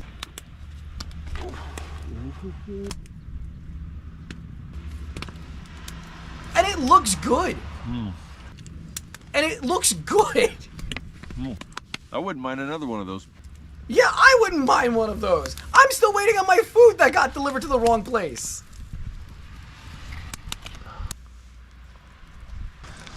I'm sitting here finishing breakfast, and I can see a flock of seagulls diving on bait fish right there. So you gonna go fishing?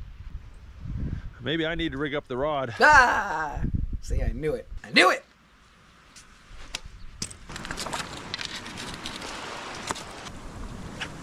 I love this already, by the way. I am loving watching this already. I see why he got so... Just checking my bait, and I reeled in a flesh-eating starfish. I'm sorry, what? I'm gonna go put him back. I'm sorry, a flesh-eating starfish? I was gonna say, this is better than most of the stuff that they used to have, like, on, like, Nat Geo. This is so good. That's an eagle feather. That's from a young bald eagle. Oh! Very cool. cool. The surf fishing wasn't really paying off, and we've got a few hours before high tide. So I'm hiking back to the kayak to see if we can go do some kayak fishing.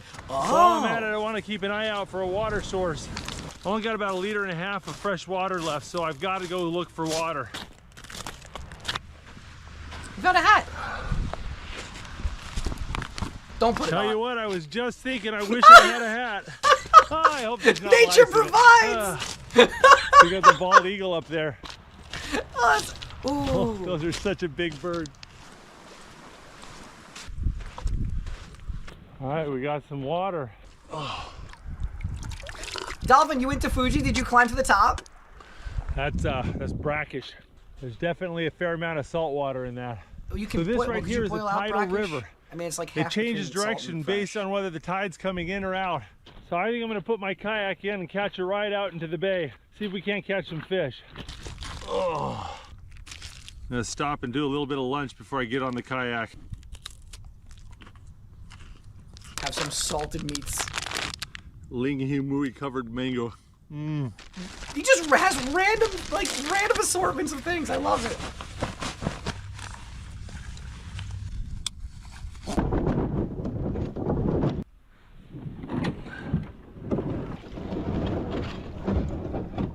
We let the current take me down the river. Then we'll fish a little bit in the lagoon.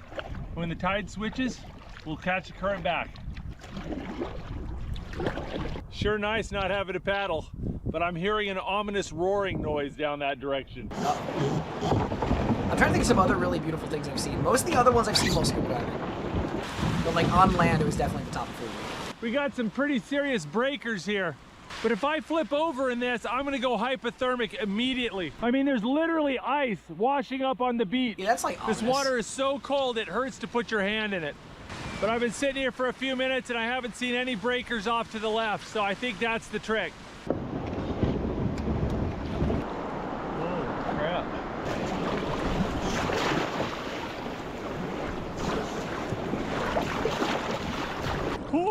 was a lot crazier than I intended.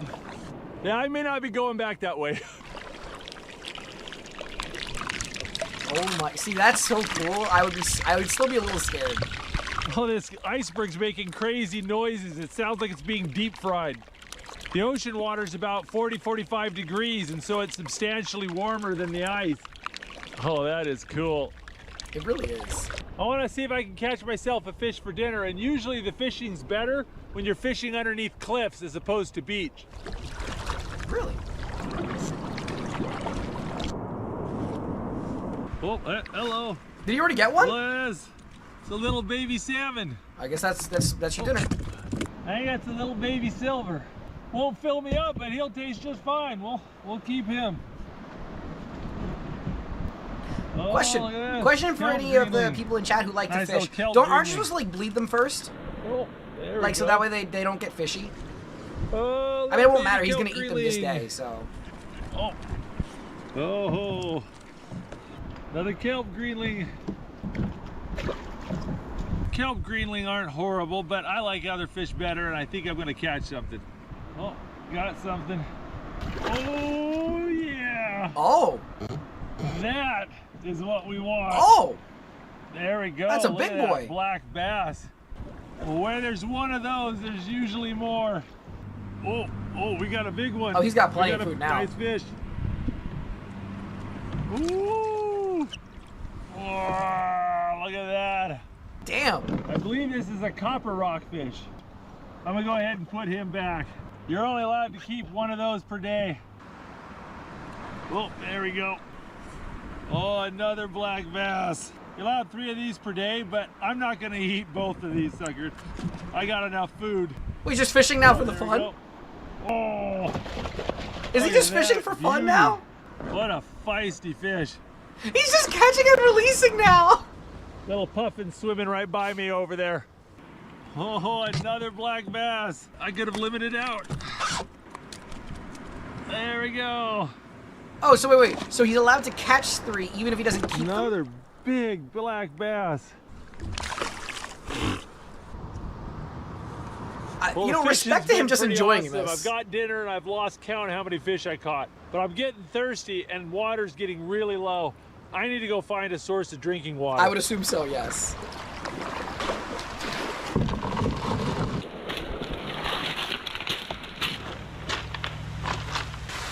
I'm so glad to see this water. Wow. Okay. That is all the water we had left.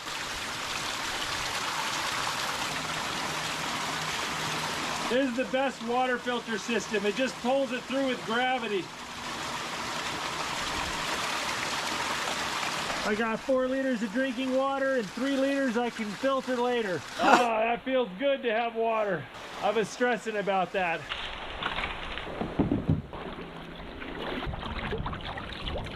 Dang, some of those waves are popping up 6 feet tall. I hope you guys are enjoying this as I'm much as I just am. gonna the kayak over this little spit of land over here. That way I can avoid all that craziness over there.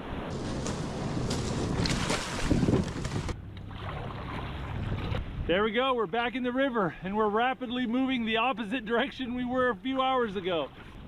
Man, that current is ripping. If I were to stay on this river, it would take me to a lake full of icebergs and an enormous glacier that's calving into the lake. Ooh. I really want to go see that, but that'll have to wait for tomorrow. Okay, but we'll get to see it tomorrow. Let's go.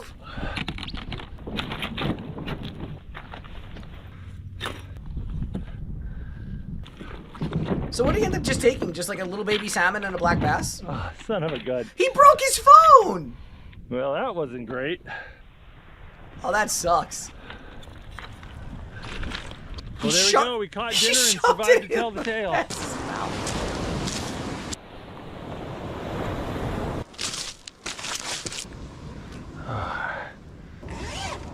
It was a little cold last night, and it's supposed to get even colder as the week goes on. So I'm gonna bust out my stove. Huh. What? That's such a quirky little stove. What the hell? What the? Wait. What am I watching? This This man has a full stove and a vent. Excuse me?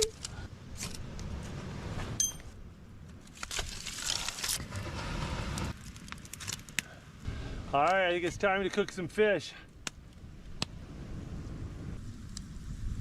And a little bit of maple syrup. I love that he brings just like a little There toolkit we of go. like ingredients to make Put it it in the taste good smoke too. without any It's never heat. just like survival. It's like, I'm gonna make this taste good. I'm gonna make it yummy. I got some maple syrup. We're gonna have some maple syrup smoked salmon. Got a little bread flour and yeast here.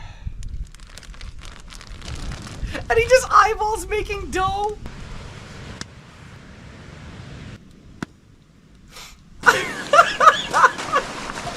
That's so brilliant. I love it.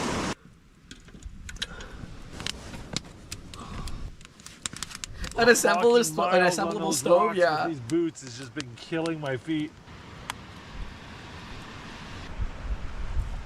Don't those rocks have a chance of exploding though? Like, don't river stones like have like isn't it dangerous to use them for fire? That looks so good. It's just bread and it looks so good. All right, okay. I'll be right back, everybody. I'm gonna pause right here. Can I just get a timestamp on this? Music's gonna play. I'm just gonna grab my food. I'll be right back, everybody.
Okay.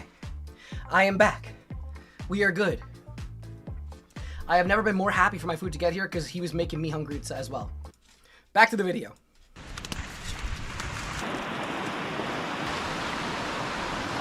That is some beautiful fillets right there. Mm-hmm.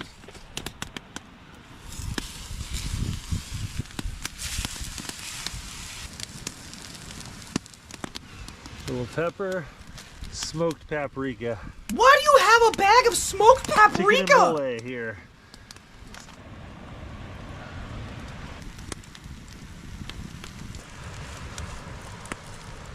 Yeah, if I didn't have food here right now, this would be horrible. I feel bad for everybody who doesn't have food with them right this moment. This is making me hungry. There we go. I'll try not to be too crunchy too much, I'm sorry. You got chicken and mole, some green hatch chilies, and lots of rockfish. Some salsa. Rockfish is such a firm white meat. I thought Really good. I thought he kept the black bass. He manages to make like a really nice meal. It's kind of funny. Oh, that was good. And I got pizza and I got a chicken parm calzone. For dessert, I'm gonna finish off my bread with a little bit of honey. I don't know what it is, but there are a few things better than warm bread and honey. When you're dancing, you know was it's good.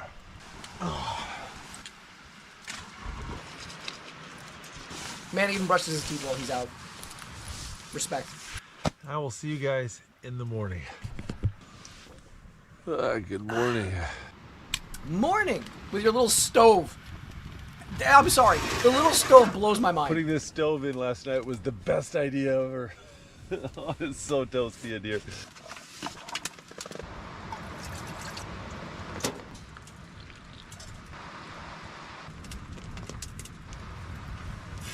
Well, I actually have two of his videos set up in queue. So we can either watch them back to back or I can watch something in between. God, that looks good.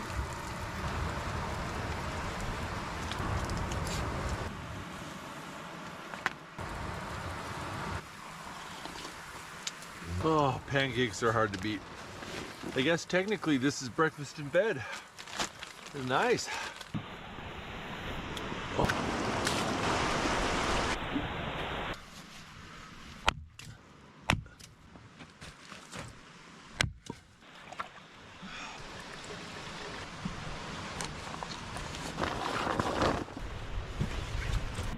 There you go. Everything is Smoked so salmon's meticulous. done. It's tiny but good. Well, despite the weather, I really want to go see that glacier. This is a bald eagle See, footprint. you get excited over something Look like at a normal the camping size stove. comparison Wow! to my hand. Wow! From one talon to the other, that's probably 8 inches. Oh, Can't I just appreciate a darn, camping I missed stove? The tide. It's heading the wrong way. I might be able to get up against the current. We'll see.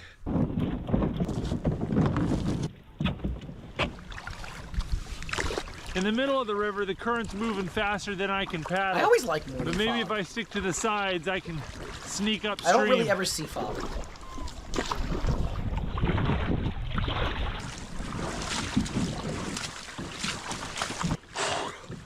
Oh, my hands are so cold. All right. You see, that's Check so out that cool looking. eagle.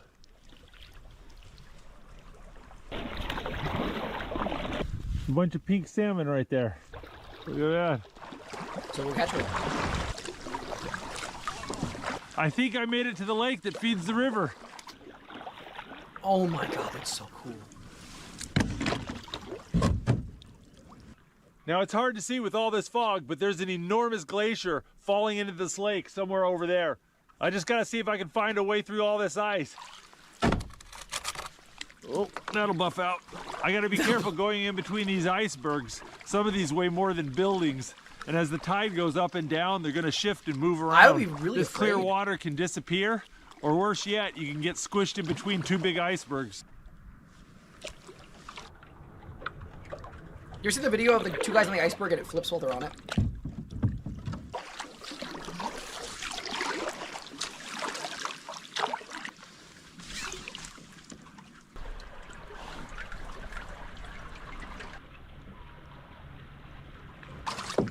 place is just full of seals and sea otters. I've seen like 20 of them. I would get lost. This ice pack goes on Yeah, forever. it's eerie.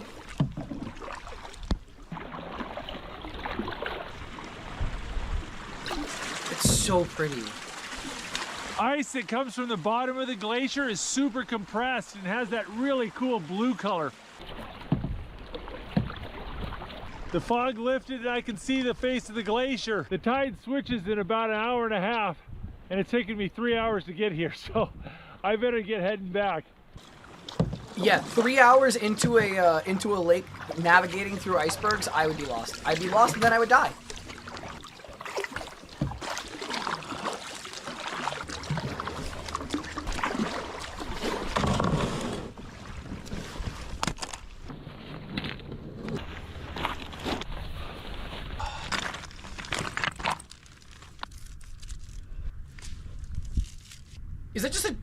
Was that just a giant like piece of cheese? I'm double fisting it. Oh, honey.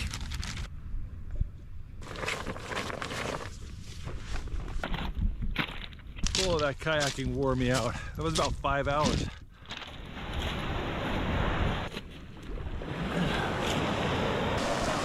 Whee! Just needed Patrick Star. Well, it's almost dinner time and I got some bread dough left over, so I think I'm gonna make a bushcraft bread oven. I'm sorry, what? A bushcraft bread oven.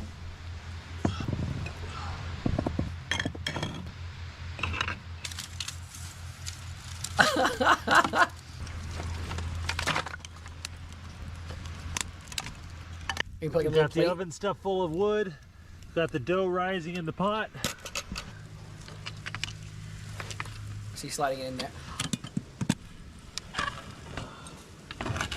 I love this!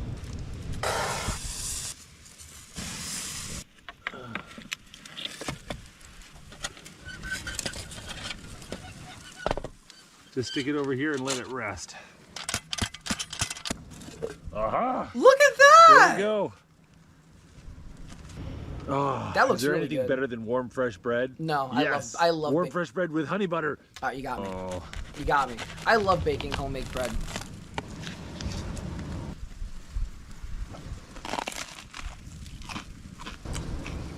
that was so good.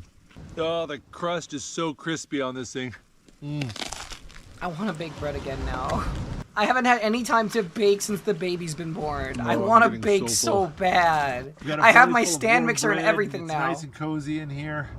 I'm gonna just kind of take it easy. I'm sore after all that kayaking. He's got a nice little book with him. It's the Call of the Wild. Come on, you're so cliche. I love it. Wasn't writing away in the summer. It went off. You think so? It's signed and numbered. Is he? He's whittling a spoon while watching YouTube go. videos in the bush of Alaska. Nice little wooden spoon. Well, I think I made a little bit of a mess here. Oh my god.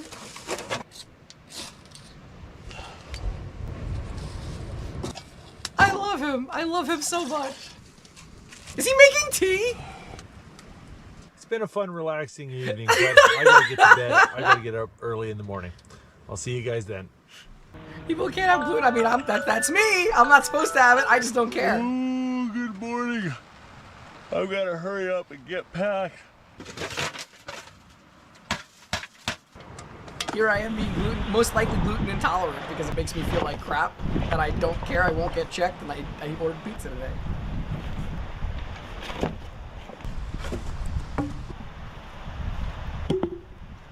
Oh, he actually dismantles his sites. Good on him. Trying not to leave it up in the rain. He tries not to leave my a mark gear on is nature. soaked That's and actually good dirty. on, like really good on him. I didn't expect that.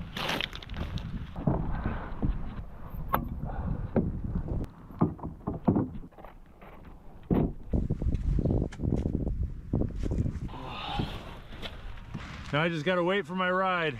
Look at that, there's a whole bunch of seals right out there trying to catch pink salmon. Oh, there's my boat.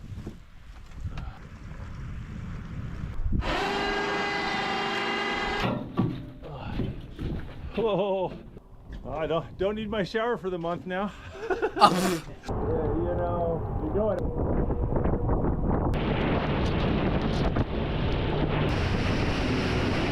Take only memories, leave only footprints. I love that. Oh. Well, guys, I hope you enjoyed this adventure. I If you want to see did! more camping videos from the Outdoor Boys YouTube channel, make sure to check out our camping and adventure playlist, and don't forget to click subscribe. All right, guys, we'll see you next video. I If love you like that this so video, don't forget much. to check out the Outdoor Boys YouTube channel where we have hundreds of videos just like this. Hundreds. And don't forget Man, to if click only subscribe if the so you reactions can see hold out, other we've got great lots of videos content. every We're eating Saturday good. morning. And hit that bell button and you'll get notifications. Thanks for watching.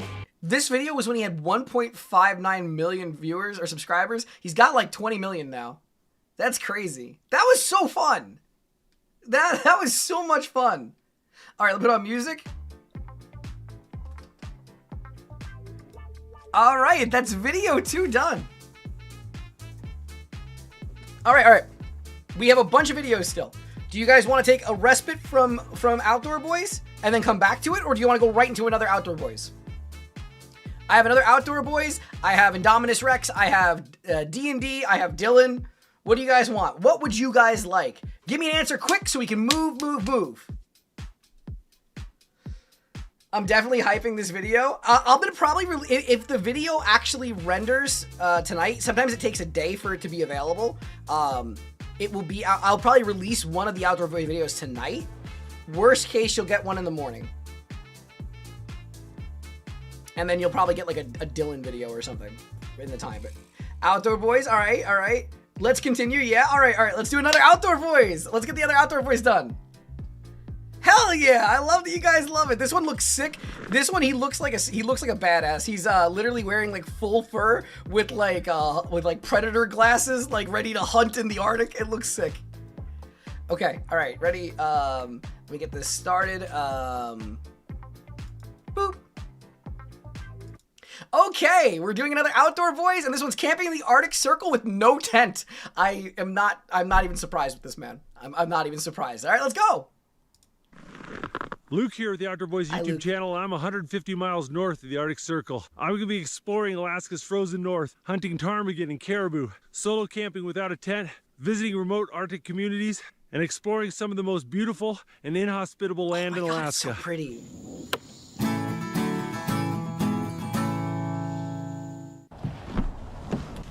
Oh,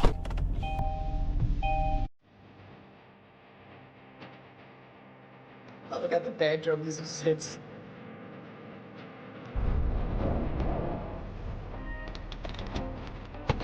Oh my god, what? Okay.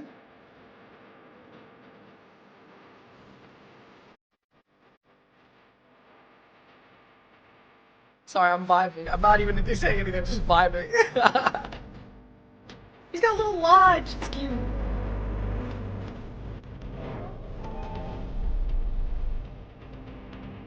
He's just like, I'm just gonna drive as north as I can go.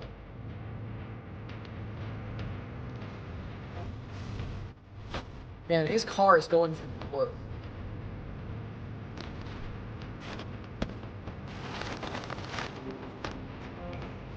Oh my god, he's going further north with skis? Well, it took me about 14 hours to drive here. It's about negative 10 degrees Fahrenheit out here with the sun shining and there's no wind, and it just feels wonderful. I've never explored this part of Alaska before, and I'm kind of excited to look around. I've never been here before, it's gonna be dangerous, but let's go do it! Away, see what I can see. Whew. It is bright out here. This man is a Giga Chad. This is all caribou tracks. I heard a caribou was grazing on the lichen under the snow. You look right there, there's a grazing patch, there's a grazing Alaska's patch. massive. Alaska's like half the size of our country. Those tracks look kind of old, but I'm definitely going to keep an eye out for some caribou. I got my rifle with me. Oh man, tell you what, I'm starting to work up a sweat.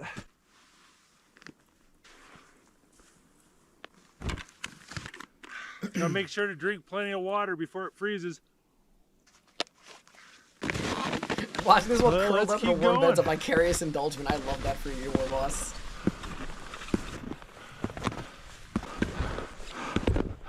Oh, there's some fox tracks. Those are fresh tracks, less than 8 hours old.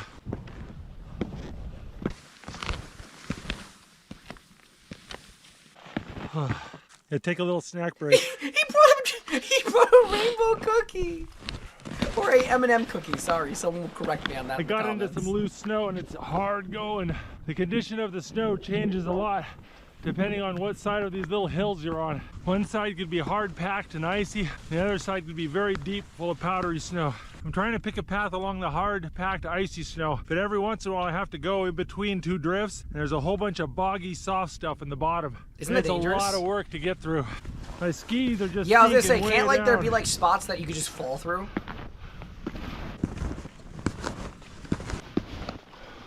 I found this old caribou trail, so I'm just skiing over their tracks so I don't sink down as much. It's definitely helping. Oh my god, it's so beautiful. Well, I'm finally cresting the toe of this mountain and I can get a good view of the entire valley below me. I'm just gonna poke my head over the edge and take a look with my binoculars. There's a hill on the other side of this valley and there's about 12 muskox on the top of that hill. It's really cool. You can see tons of caribou tracks up here. I'm gonna follow this trail, see where it leads. I love that logic. It's like, oh yes, the whimsy. Just gonna follow the caribou. Normally the wind is howling here in the Arctic, and so the wind will strip the snow off of one side of the hills and dump it on the other. You can see here how there's all this bare rock and grass sticking out. When it's a nice day like today, the animals like to be on the side of the hill with very little snow because they can graze easier and find the grass. So that's where I'm gonna be looking.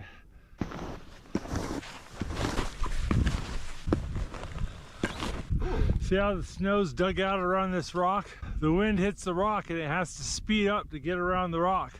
And that scours the snow out. I'd never thought about that. That's really cool. I think there's a fox right up there. There's a red fox right there. He's just sitting down and watching me. I've got him pinned in this little valley. Aww. So he can't really go anywhere without coming past me. So he's probably just sitting and waiting to see what I could do.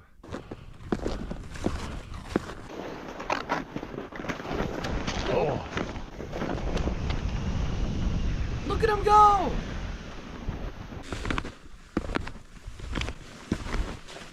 All right, I think this is where we're gonna build my shelter for the night. Nice little valley. What are you building your shelter with, Chief? Oh, he's gonna build it with snow, right? He's gonna make an igloo in a hole or something, right? Right? Okay. I don't want to sound like a complete idiot. I realized.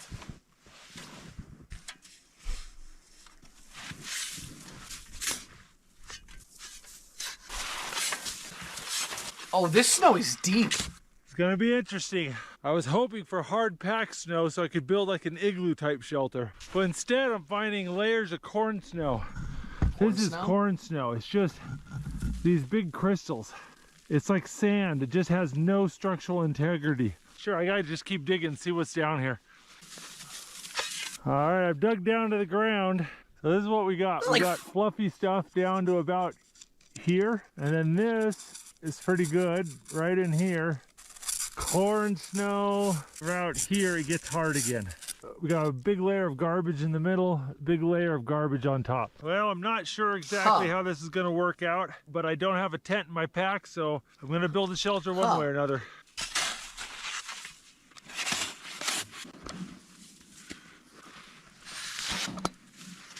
This is interesting. Gonna try to cut as many blocks as we can.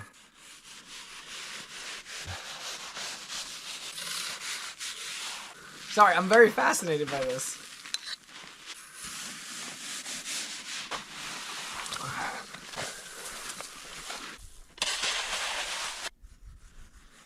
I just love that he's cutting it like cake. Ooh. So that was bad?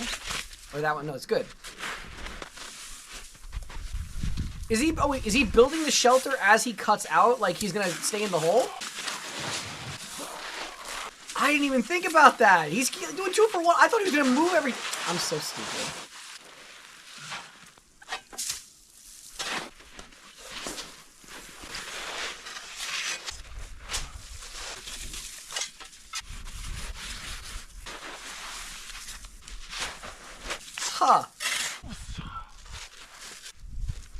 I'm loving this.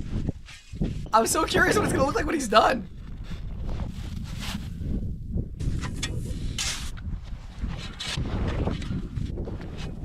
How big of a hole is he making? My gloves are frozen, and my fingers with them. Oh.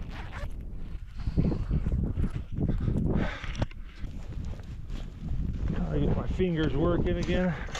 I do not like this snow. It is feeling super sketchy. I'm gonna try to cut a snow cave into this pile. We'll kind of go in a little bit and see how it goes. Huh.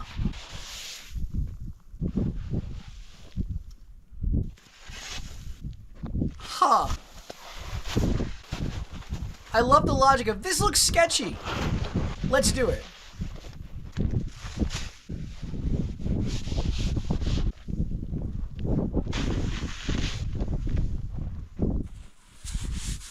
Oh, no.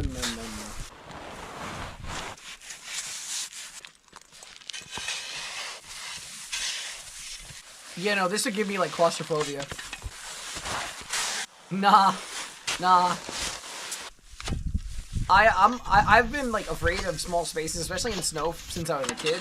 I once dug a tunnel in like a big snowstorm and it collapsed on me, and I couldn't move for a little bit, and that shit scared me. So ever since then, this is like worst nightmare fuel for me.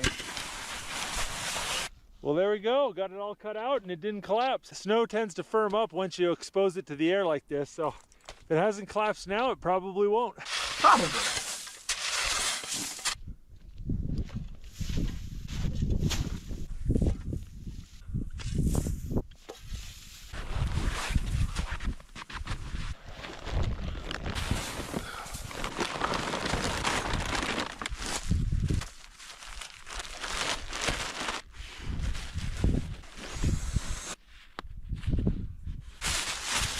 Casual air I'm a little mattress. gun shy about putting my sleeping pad straight on the ground.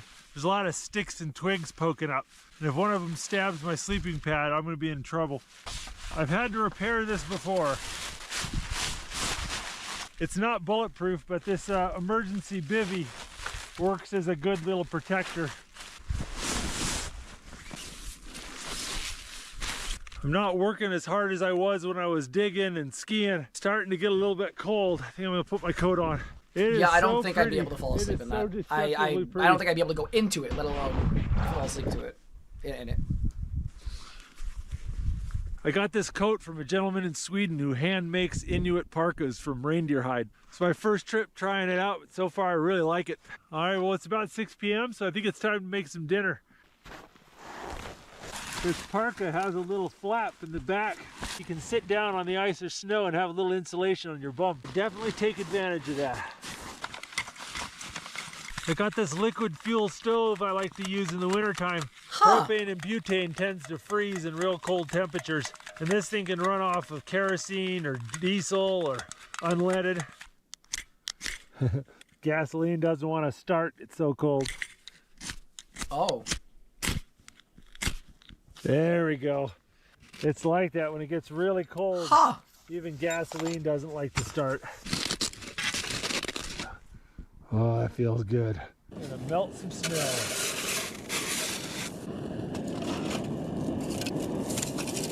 Make himself some water, I suppose. I need to melt about 2.5 liters of water. That's gonna take a lot of snow.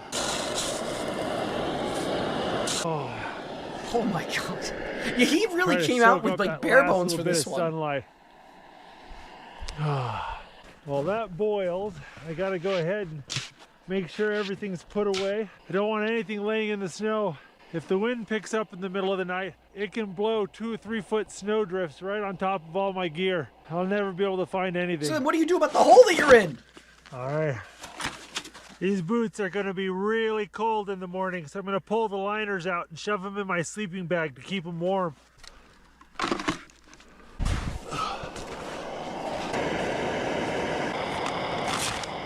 See, this is so sketch for me. It's gonna get really cold tonight, so if I want to keep my water liquid, I gotta keep it in my sleeping bag. This 2-liter bottle will stay warm for about 6 to 8 hours. Just make sure it's not leaking. Get a little snack while I wait for dinner. All right. No, the cheese! Got a piece of Gouda cheese and a date.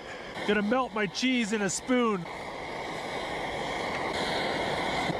He's got the crystal cheese. Oh, that is so good.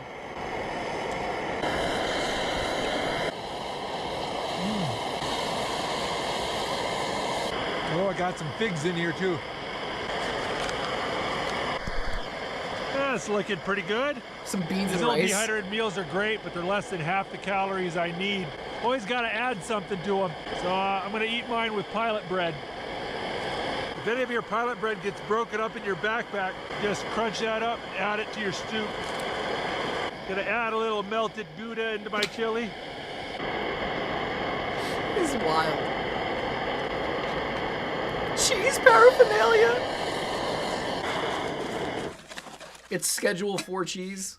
I got a little orange zest herbal tea with a lot of sugar in it. A little sweet treat for myself after dinner. Oh, man, that sun ducked behind the mountain and it's cold already. I would really like for it to not be below -20 though. That would be nice. Yeah, casually. I really don't want below wanna 20. -30 or anything stupid. Below If -20. it's really cold, it won't kill me or anything. It'll just make me grouchy because I won't get a good night's rest. Let's get this place cleaned I love how he's just casually like, yeah, it's not gonna kill me. It's gonna suck, but it's I'm gonna fine. keep my stove out, make sure I got flint and steel by my bed. If it gets really crazy cold tonight, what I'll do is I'll pull out one of my hot water bottles and reboil it and put it back in the bag. There's so many tricks when you're cold. The problem isn't freezing to death. The problem is getting sleep. Oh, I heard a little noise. Heard a little noise off this mountain over here. Looks like there's 2 doll sheep up on those rocky outcrops on that mountain. Get yourself a lamb chop. We got a little bit of sunlight left and got dinner in me. I think I might want to hop up on this hill and see what there is to see.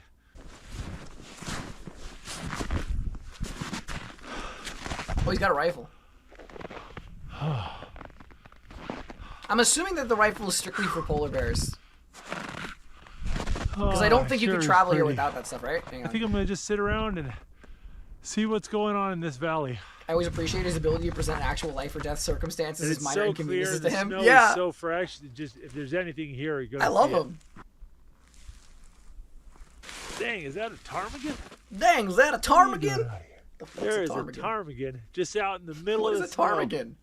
Out there, way out there. Give you an idea how far away he is. You can see my tracks. He is about twice as far as that hill, just right on the ridge, just right up there. They're almost always around a patch of willows, but this one's just sitting up on the ridge, probably half a mile away. But if I hurry, I can get over there and back before the sun sets. All right, have to go get my skis on though. Casually gonna travel a half mile each direction in the snow. All right.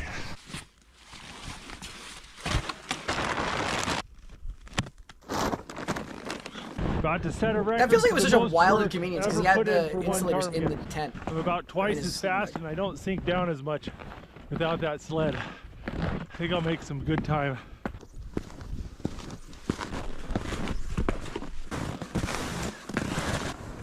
Skiing in my old tracks is a lot easier than breaking trail.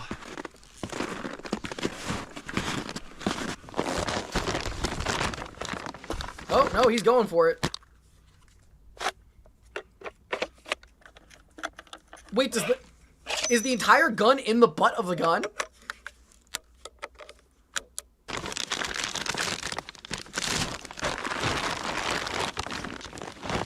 That ptarmigan was right on that ridge and he just went down into the valley and I don't think he's seen me yet. So I'm gonna go down, try to sneak right up to the edge of that ravine. Holy mackerel, they just disappeared. And I can't see them, I can't see any tracks, I can't see nothing. Oh, that's sucks. frustrating. Oh, I have no idea where that ptarmigan went. Imagine doing all that, expending all those extra calories, traveling a half mile each direction in this snow, just for it to be gone. A nice furry pillow. Well, it's about 10 o'clock. I think it's time to hit the sack. Let's get into It's still bed. so bright. If I touch the walls at all, I'll knock snow into my sleeping bag. Just no. All right, guys, it's my bedtime. I'm going to sleep. I'll see you guys in the morning. No. Good morning. Oh, it's cold. I'm gonna get my stove fired up and start boiling some water.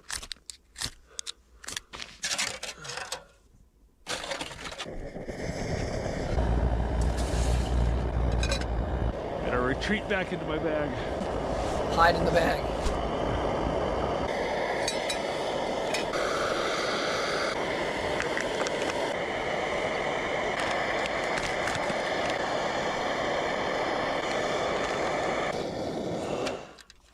You know, hang on. I'll pause a second. It's so funny because one of the shorts I've seen of him is with him with his son when his son wakes up in like a cold climate. His son is just like him. The way he woke up there is exactly what his son was like in the video. That is so cute. He, like literally, it was like father like son. That is so cute.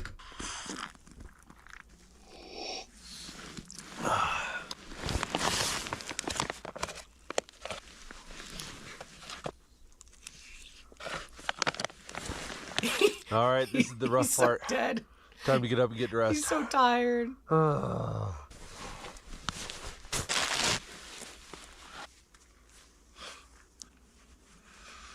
Gloves are all dry now. All right, gotta get warm. Looks like it's gonna be another lovely cold day. This is a beautiful spot, but there's just not any animals around. I think I want to go ahead and move spots, so I'm gonna pack everything up, get it in the sled. See if we can't find someplace better. What? After all that work? After all that work, what? What?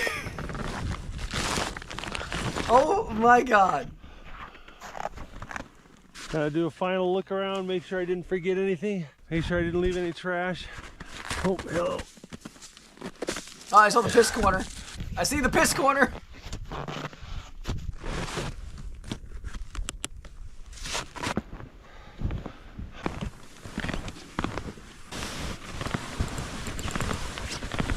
Yeah, I'm gonna try something out.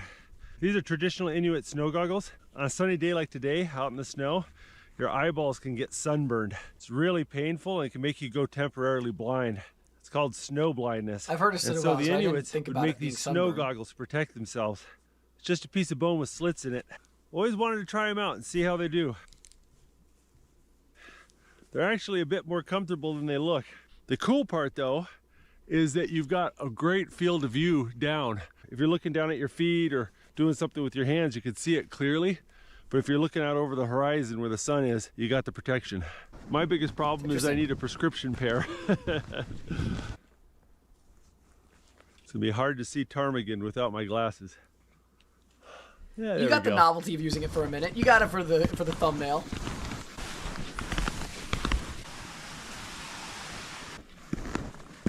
I can see about 8 or 9 caribou sitting on that hill way over there. I gotta think about that. It's all my gear. I'm He's be debating. So slow. He's debating I don't if he think wants I want to caribou. chase after all of those. This man is an apex. Holy crap, he's an apex predator. he decides if the caribou lives or dies. Oh, it's good to see the car.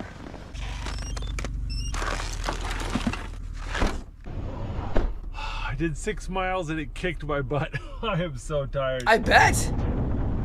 I am sore from yesterday, and honestly, I didn't sleep that well last night. It's probably a real good thing I didn't go after those caribou I saw. That would have been an additional 4 miles of skiing. Oh, God. But this adventure isn't over. I still want to go explore a few areas. Oh, I thought it was over. Pulling into Coldfoot, Alaska to get some food and gas.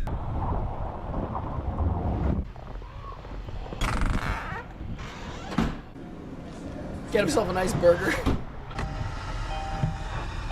Man, snow is coming down pretty good. I love this. Making I the love road this so conditions much. Nasty, but it is warming things up. Oftentimes when a snowstorm rolls in, the temperature goes up. So right now it's 17 degrees Fahrenheit. So about 27 degrees warmer than yesterday.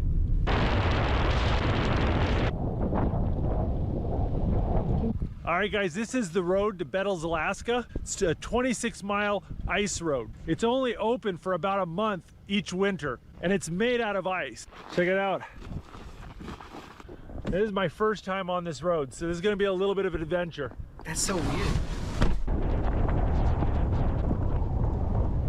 This road does not get plowed very often. If this snowstorm gets worse, I could end up getting stuck in Bettles. Ooh, ooh. There's a lot of This bumps, car and is the visibility is this not car great. is getting the worth, getting its value. I don't even know what to say for it. Oh, there was a ptarmigan. He's driving up with a gun for a really hard to ptarmigan. see before they fly. Oh man, I'll have to keep an eye out. All right. This is true hunting. Get in your 4-wheel drive car. Just saw a ptarmigan hunt down way out those there. birds. We're gonna go give that a go. He was sitting up in one of these alders, but he's hopped down and I don't know where he went. Well, we'll keep driving and see what happens. There's the post office, fire department. I like There's the the little ranger signs for station dog for crossing. Gates of the Arctic National Park and Canudi National Wildlife Refuge. Bettles is a popular jumping off point for both those. I believe that's the old school. They don't have enough school-age kids anymore, so I think it's shut down now. I think it's time to go see if we can find a place to stay the night.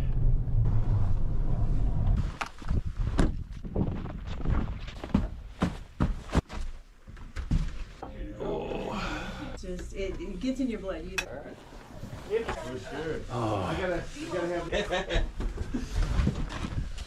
And this is some fine craftsmanship. Look at this.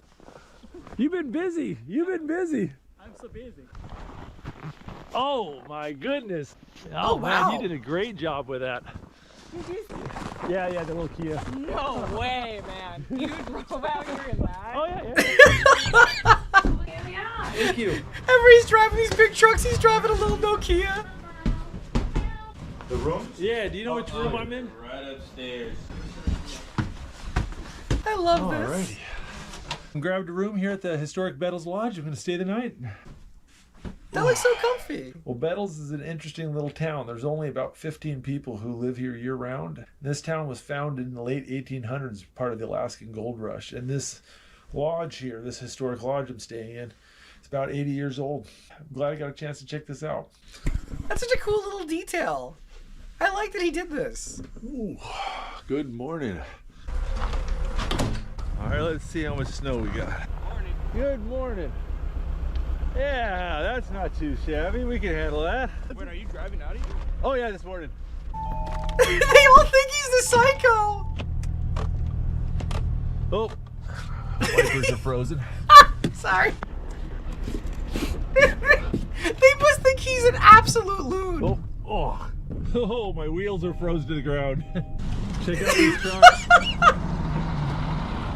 Those 3 semi-trucks just came in on the ice road this morning. Crossing those frozen rivers in those semi-trucks must be interesting. All right, let's get some breakfast.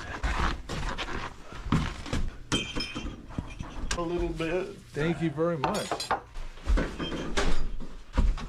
Oh, what a gorgeous day. We're gonna get a little gasoline before we hit the road. Yeah, we say around here the only time you have too much fuel is if you're on fire. All right, Oh, thank you that's very funny. much. That's clever.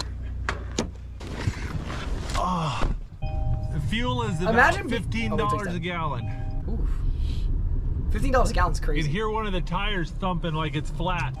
Might be that the tire just froze a little bit, but All right, pause for a second. Imagine living in such a small town where there's like 15 people, where you could literally say to anybody who comes in, it's like, ah, well, as we say around here, dickus chungus biggest dickus. You know, like you're technically not wrong because you are 1/15 of the entire population. So anything you say is as we say around here. But like, just imagine being able to do that and just gaslight any tourist. Be like, you know, as we say around here, we shit bricks when we eat figs. You know, something dumb. But like, it is. You're not wrong. You're not wrong. we gotta check it out. Yeah, we're looking good. Looks in good shape. I think it just froze out of round. get driving a little bit, the tires will warm up and it'll stop womping. If all goes well, we'll make it back to the highway in about 2 hours. Oh, it's my dream. Oh my god. Those semi-trucks beat down the fresh snow, but they made some nasty ruts. The car's bottoming out on the snow from time to time. I gotta make sure I don't slow down too much or I could get stuck. The ones they're having trouble keeping. Oh man, look how gorgeous this is. God, that's so nice. Look at that. Look, there's a marten. It's a pine marten. They eat squirrels. What's up, Martin? Oh, look at that guy. Oh, look at him go. He's so cute. I haven't seen one of those in forever.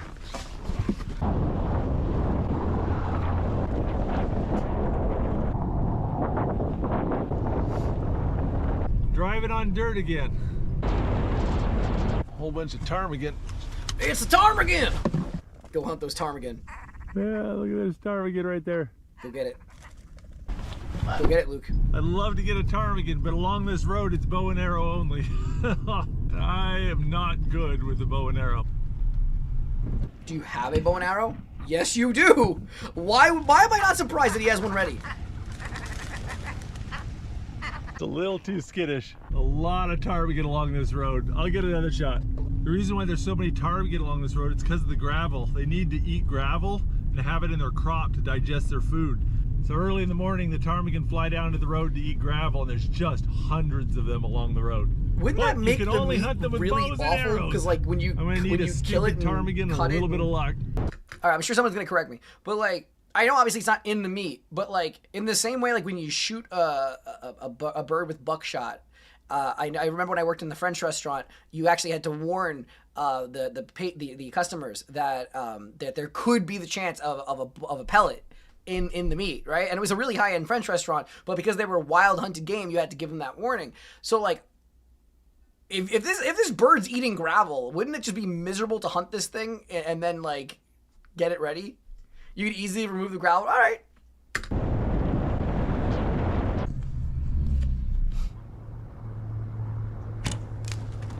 Did he get it? No. Oh, that was close. All right, let's see if I can find my arrow. Oh my gosh. Found it. The arrows I'm using have a blunt tip on them. This is a 35-pound bow, and if I was using sharp points, it would just go straight through the ptarmigan. The blunt tip will hit the ptarmigan and kill it without destroying all the meat. Oh. I can already see more. There's like a flock of ptarmigan every 100 yards. Oh, they're up in the trees. His poor windshield.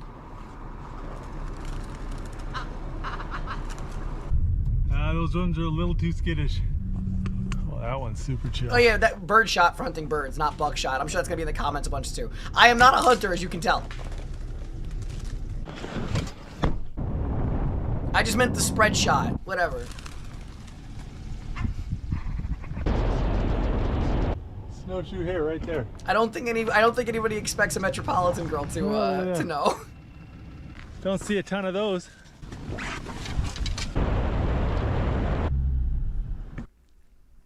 Oh.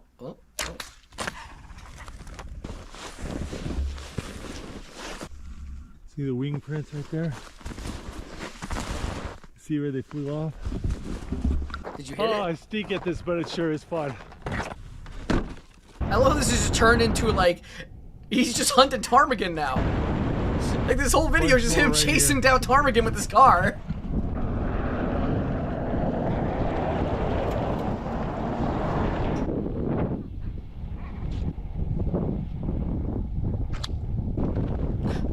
Did he get one off screen? You know what they say? Even a blind pig can find an acorn every once in a while. Yeah, you know what they say. Oh, that poor bird. Burned a lot of gas, lost a few arrows, but I got a ptarmigan for dinner. Well, the sun's getting up and the ptarmigan are starting to move off the highway. I'm seeing fewer of them. I'm gonna gut my ptarmigan real quick.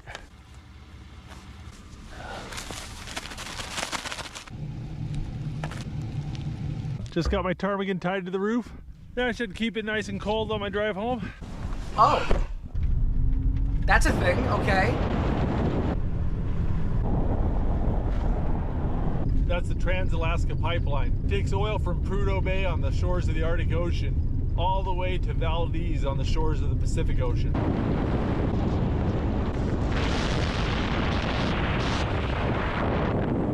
That's a big piece. Oh, made it to Fairbanks. This is Fairbanks, the second largest city in Alaska. It's got about 45,000 people who live here. I finished 8 hours of driving, got 6 more to go. Sheesh. Welcome to the town of Nenana, Alaska. Slightly over 500 people live here in Nenana.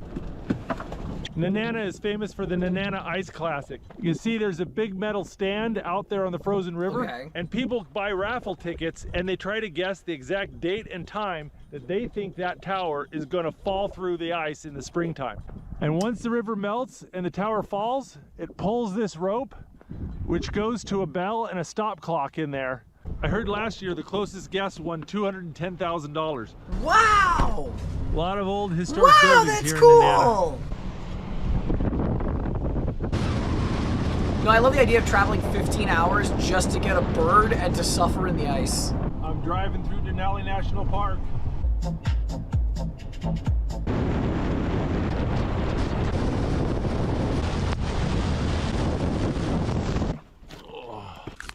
He's got Taco Bell! He's got Taco Bell in Ptarmigan! If you like that video, make sure to check out the Outdoor Boys YouTube channel, where we have hundreds of videos just like this. Taco And if you Bell want and to see our newest Ptarmigan! adventures, make sure to click subscribe so you'll get notifications. Oh, it's so good. Luke oh, here wait. at the Outdoor Boys. I played it again. Oh my god, that was great. That was fantastic. I gotta get me some ptarmigan and Taco Bell. All right. Moving on. Oh, that was good. That was good. All right, moving on to the next video. Let's go and watch this one. This one is...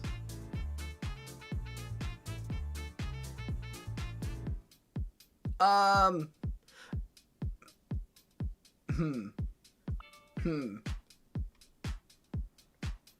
are we? Is it supposed to have like the actual people on it? I thought it was just the animations. This one has like the people next to it too.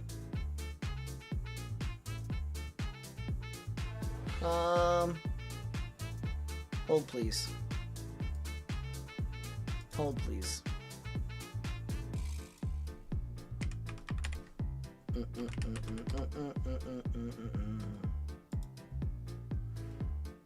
Okay, just give me 1 second to look at something. Please turn your brain cells off. Oh boy. Oh boy, oh boy, oh boy.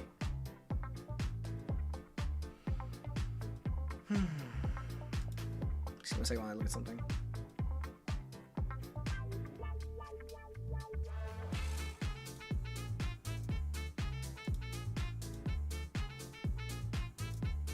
Yeah, I don't want the people in it. Yeah, I don't want the people in it.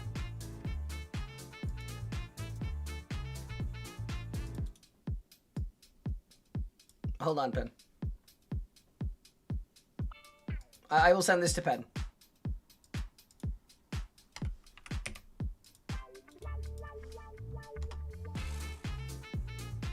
That one. Okay.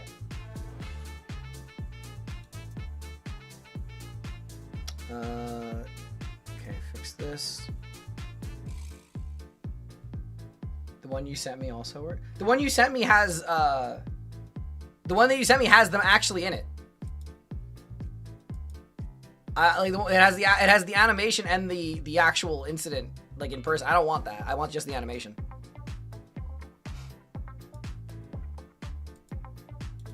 Trying to find it real quick. Hang on. Do this, like, I mean, oh, wrong thing. Wrong thing.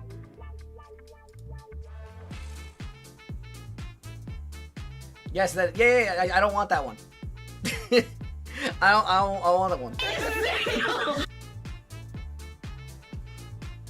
Okay, I'll move on. I'm gonna skip this one for now.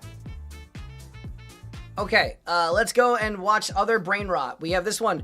This one is a request that has been on my channel for 69 days I've been asked to watch this.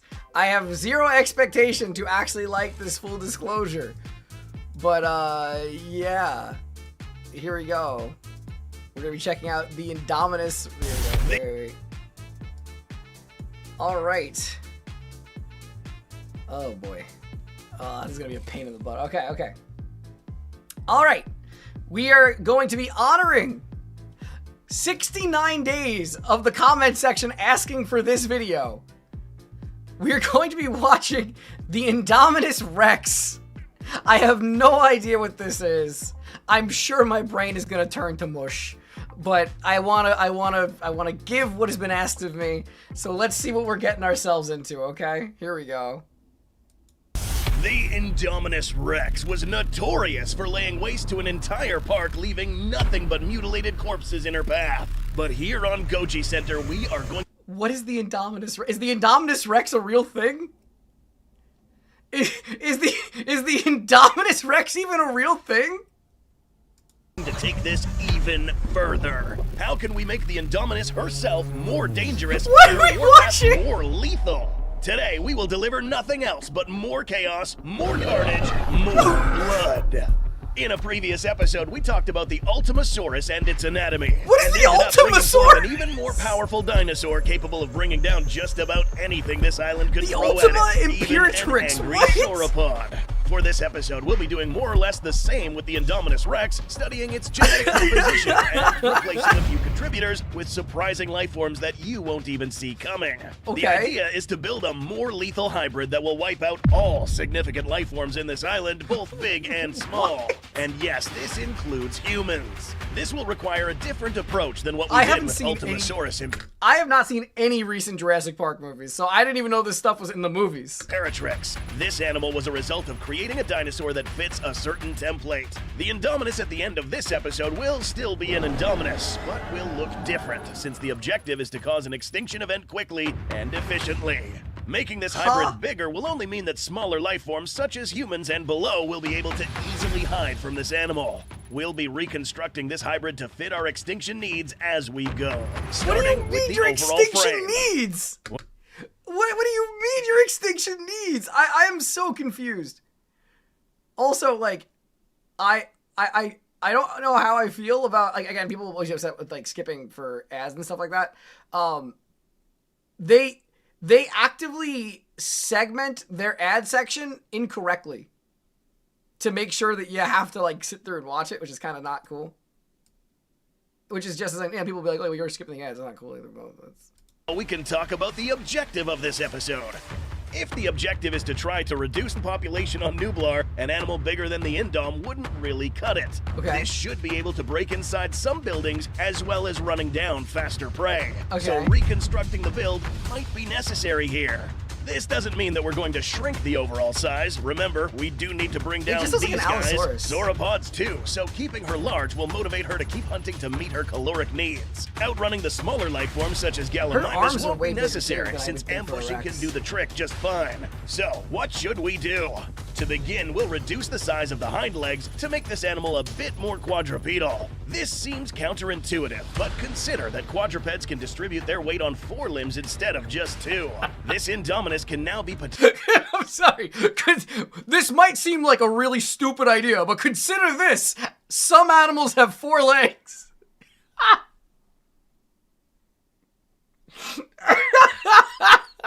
potentially faster and quieter. That's right, her weight can be distributed better instead of 2 booming footsteps, making her an even better ambush predator than she already is. Also, she now has a lower center of gravity, allowing her to have better balance and less likely to get toppled over. Our Indominus now looks a bit more menacing, but the biggest modification is... It's not menacing at all! It looks like a dog! About to begin.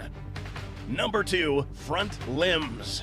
It's no secret that the Indominus is extremely intelligent, but giving her better limbs and better dexterity will allow her devilish ideas to come to fruition much easier. That's why we'll modify her forearms to take the traits of an ape, like a chimpanzee. Before you freak out, note that she already has opposable thumbs, which are also seen in apes. So pushing the already suspected ape genome here would most definitely help the Indominus a lot more in combat. How? Let us explain. The forearms and shoulders of apes are anatomical marvels in the animal kingdom. Given this arrangement of bones and muscle, allow them to whirl their arms around 360 degrees. This range, if given to the Indominus, will make her grappling, mangling, and slashing so much more stronger that no other dinosaur will have any effective counter against these flexible maneuvers. But that's not all. No, don't even bring the front-facing eyes. No, homie, don't bring the front-facing eyes, please. We can't handle that. This upgrade also comes with fast twitch muscles, making these arms a lot stronger than they already look. Any impact, grip, push, or throw will be many times more dangerous. And yes, throwing as well. One skill. If you have a quadruped, but you give it the ability to throw, because you're talking about throwing strength and upper body, it's not going to have a center, because you're like, oh, its center of balance is going to get lowered when it has which it has 4 limbs or whatever. If it becomes a quadruped, right? So that will make it more efficient at killing and more stealthy. You can't just add throwing mechanics to this thing then, because then its center of balance is going to be thrown off while it tries to throw if it's based around a lower center of gravity. Exclusive to apes is the ability to hold things, throw them, and even use tools. Now, admittedly, it's a bit bizarre to see an Indominus use tools, but if the objective is for the Indominus to effectively kill all life forms, she will have to be capable of reaching tiny humans hiding inside crevices with her own arms, or with whatever else she can come find. on! No, this actually can happen. In the real world, chimps have been observed fashioning spears to jam into cramped spaces. No, this can literally happen, guys. This T-Rex can impale you with a spear. It can use tools, guys. Move a little differently when she's walking. Bro, this is like when you're theory crafting on meth. Getting around without ruining those claws. In the next section, we'll also be improving these. Our new Indominus is still capable of running on her hind legs, using her front arms as support when tearing through rough terrain, climbing steep inclines, and running through wide alleyways. This is now an all-terrain hybrid. Number 3, claws. Now to the business end of these already overpowered claws. Therizinosaurus was a good contributor to these, and they did function well enough. You just said it's gonna walk on its knuckles. I'm trying not to curse. And you just said it's gonna walk on its knuckles. You're not giving it Therizino talons. What? It's gonna impale its But how can we make these better?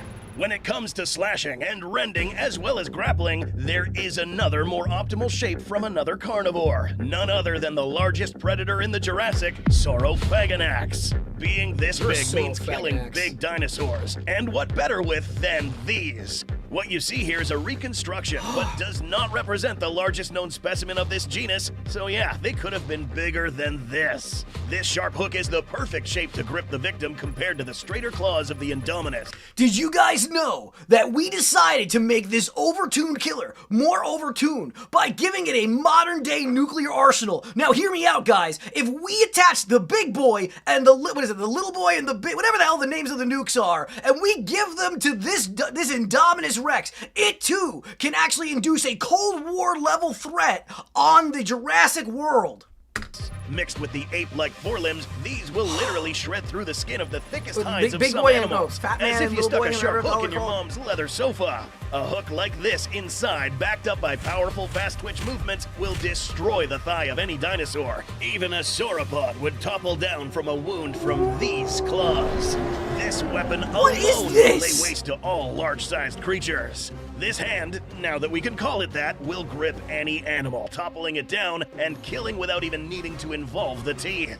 Its lower center of gravity, aided by a wider stance, will make it impossible for any herbivore or even large carnivore to flank this creature. Number 4, armor. With addition, subtraction will also be required. We already reduced the length of the hind legs, but we'll make another adjustment with this hybrid's armor. Oh, an animal you're gonna this give it big, like medieval? the Indominus. He's gonna change his armor. Is he gonna get like titanium armor? Are they gonna give him Master Chief's armor? That would be so cool, guys. I really could go for some Master Chief level armor. It too then can stop the flood, in addition to modern herbivores. But Tetra, you're not prepared for this ultimate upgrade. It's hyper successful at hunting people because it's an only really needed to rely on its robust size and thick hide, rather than osteoderms. For instance, the T-Rex wasn't defeated here because she lacked armor, instead because she got out-grappled. She got out-grappled? No! Fine here with just her thick skin on top of her body. These spiky osteoderms are spread apart too much to be actually considered an effective form of armor, but were there just for the cool factor. The real armor here, and here was the thick skull and thick hide. This body armor on the upper body would have been courtesy of Carnotaurus and Majungasaurus. Also, I need to clarify this. No ill will to the creators of this video. I understand why you're doing what you do. Hustle is great. I know there's a demographic and a community that will love this. I am just dying from it. On looking at the animals themselves, we see that they both have tiny arms, kind of useless in combat. Keeping this mishmash of DNA would risk confusing the Indominus' instinct to use the forelimbs, complicating the internal anatomy now that this animal has even longer arms. Raptor DNA... You're literally, like, just pumping, like... You're basically just pumping fentanyl into this thing, and you're like, oh yeah, well, I'm worried about putting Carnosaurus, whatever the hell, DNA into this thing as well. That might confuse it. Not the ape and the mammalian traits we're pumping into it. No, it's the Carnotaurus, or whatever the hell I just said, into this thing. That's the thing that's really gonna push it over the edge. It helps here, but we need something more to not only protect the Indom, but a contributor that is even more I don't think I've ever crashed out this hard video. Quadrupedal hybrid. Meet the African dwarf crocodile. Okay, yes. No. No.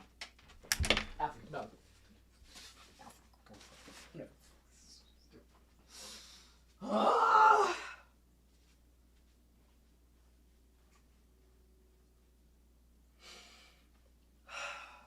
get through this. It's just a few more minutes. It's fine. It's just a few minutes. It's okay. Everything's fine. Everything's great. All right. What can our lovely African dwarf crocodile do for the Indominus Rex? It's a bit underwhelming at first glance, but this guy has something its bigger relatives lack. Armor on its upper body and below. Our Indom here was only armored from above and not from the sides. So now, with our croc here making itself present in this genetic composition, How does it get worse? Full body armor to work with. Not extremely thick and scaly like the Giga, but something resembling this croc's thick hide. That is the part that's not covered by osteoderms. Something thick enough to fend off firearm projectiles and slashes. Another reason why this is the perfect animal to supply. We really wanted our Indominus Rex to be so strong that we made it bulletproof as well. But we also made it have the ability to use guns themselves, right? Because they have opposable thumbs. But even though it's a quadruped, it actually has 6 other arms that you guys can't tell that come out of its ass, all covering themselves with Gatling guns and flamethrowers. So it's prepared for everything. My armor from is because this creature also has longer legs than your typical crocodilian. These guys spend most of their time on land and are known for rushing prey beyond cover of water. This muscular tail will help counterbalance the added bulk to the modified Indom forelimbs, making bipedalism easy when it wants to run on 2 legs. For this reason, the African dwarf croc proves itself a better contributor than the Abelisaurus. Not to mention that this new crocodilian-like tail and genetics now allows the Indominus to be more aquatic. Sure, the crocodilian attributes are already present with the integration of Deinosuchus DNA, but our Indominus 2.0 will have a bit more crocodilian influence to its overall build, making it able to pursue animals on both land and water. Oh, but adding a dwarf crocodile is going to affect the size of this animal, right? Just give it wings. No. Consider that adding raptor, Abelisaurus less than 2 tons, cuttlefish, and tree frogs didn't seem to shrink the damn thing. Why are you acting like it's like, oh, well, we adding all this shit to it didn't shrink? You decide if it shrinks. You are arbitrarily picking things that happen. Why are you acting like this is actually happening in a lab in a vat? You are just picking and choosing and cherry picking all the most ridiculous things and putting them into one thing. It's like, just give the thing wings. Just give it wings. So adding a bit of reptilian croc DNA won't have too much effect. Okay, enough with the armor. Let's get to the fun stuff. Number 5, the bite. Is it even possible to make this bite better here? Believe it or not, there is. The bite of the Indom was already kinda OP, given that the T-Rex base genome was already involved. The robust head of the T-Rex allowed the Indominus to be resilient enough to withstand heavy blows. We actually thought it would be a really cool idea to take some primarch gene seeds and shove it inside the Indominus, so it now screams, "For the Emperor!" as it goes around killing heretic scum. dinos. But another one involved was the Dinosuchus, which from a critical point of view didn't add much apart from bite force. Croc teeth are meant for penetrating and gripping, which compared to the effects of— None of this matters because it was killed by an effing mosasaur and could still be effortlessly killed by one, even if all this, everything else it could already do fine in the movie as is. Well, you know what, War Boss? It didn't have the ability to do your math homework. Now it does. But T-Rex bites? The T-Rex bite method proves more lethal and messy. It's likely that the exposed teeth of the Indom were courtesy of the Dinosuchus, but having exposed teeth can be— I beg you, algorithm, do not, I beg you with all of my heart and soul, do not let this reaction video do well. Because I cannot survive doing more. Please. Please, if I ever make my other videos do well, oh great YouTube gods, please, let this one be the flop. Let this one be the, but if you like it, still like and subscribe. But let this one be the flop, please. A problem. Without any lips or gum tissue, the teeth would be at risk of rotting, weakening the enamel. That's if they're not submerged in water regularly. And since our Indom is not submerged in water all the time, we may have a problem here. So today, we'll take the Dinosuchus genome away, since a well-placed bite of a T-Rex-powered jaw will be more than enough to handle just about anything alive on land. Instead, we'll make this bite deadlier by the incorporation of a powerful predator known to hunt down animals larger than itself. A cold-blooded killer with a brutal set of teeth. An insatiable thirst for blood, eating more than its body weight every single day. Cool. No. Seriously, we're not kidding. Meet the northern short-tailed shrew. This animal was selected more so because of what's going on under the hood. See for yourself, this dude's grill features a tiny array of weapons of mass destruction. Jaws loaded with fast-twitch muscles and known to gnaw through bone and protective shells in a span of seconds. This red stuff here, not blood. In fact, any unlucky victim would wish it was. This black and red coloration comes from high amounts of iron, ingrained into the composition of the teeth, producing extremely sharp cutting edges capable of sawing into prey. So, in effect, these teeth are metal. If this still fails to impress, we'll have you know that this animal is one of those extremely rare examples of venomous mammals. That's right, unlike a snake where it injects— I was joking before when I made the snake joke. I was joking! I was joking! its venom through its fangs, this creature will violently jam its frontal tusks and insert venom violently all over the place, leaving a bloody mess. Now, some more factors can come into play as well. To make matters worse for the victims of this newly improved Indominus, this shrew lives in a near-constant state of adrenaline rush, making it move faster, kill faster, eat faster, and as a result, will end up eating many times its own weight, in turn motivating our already hungry Indominus. And since we pumped so many reptilians into this thing, it has also developed hemipenes, so it has multiple penises, one on either side of its tail. To kill at a faster rate. Combine these new tooth attributes with that of a Hello, T-Rex Red bite, Hero, and thank we you for potentially joining. have the most lethal bite in the drawer. Thank you for joining Gilliman's Blueberries. Excuse me. Thank you so much. I'm sorry that it's during me having a freaking crash out during this video. We have to make sure we give you access to the special channel in the Discord. Thank you, thank you, thank you. Jurassic franchise. This scene, our new Indom would shatter this ball like a light bulb. You may think that this animal can't get any worse, but you're very wrong. Number 6. What is more dangerous than one hybrid? Multiple. And no, we won't need Mr. Indominus for this, because in this scenario, Miss Indom won't need no man. Admittedly, the Indominus... They turned it into a Hydra. Is it going to reproduce through budding or some crap like that? Is it going to spread through spores? In Jurassic World may have possibly had this ability genetically blocked per se, as to not repeat the same mistakes made in Jurassic Park, where these raptors started breeding without a male counterpart.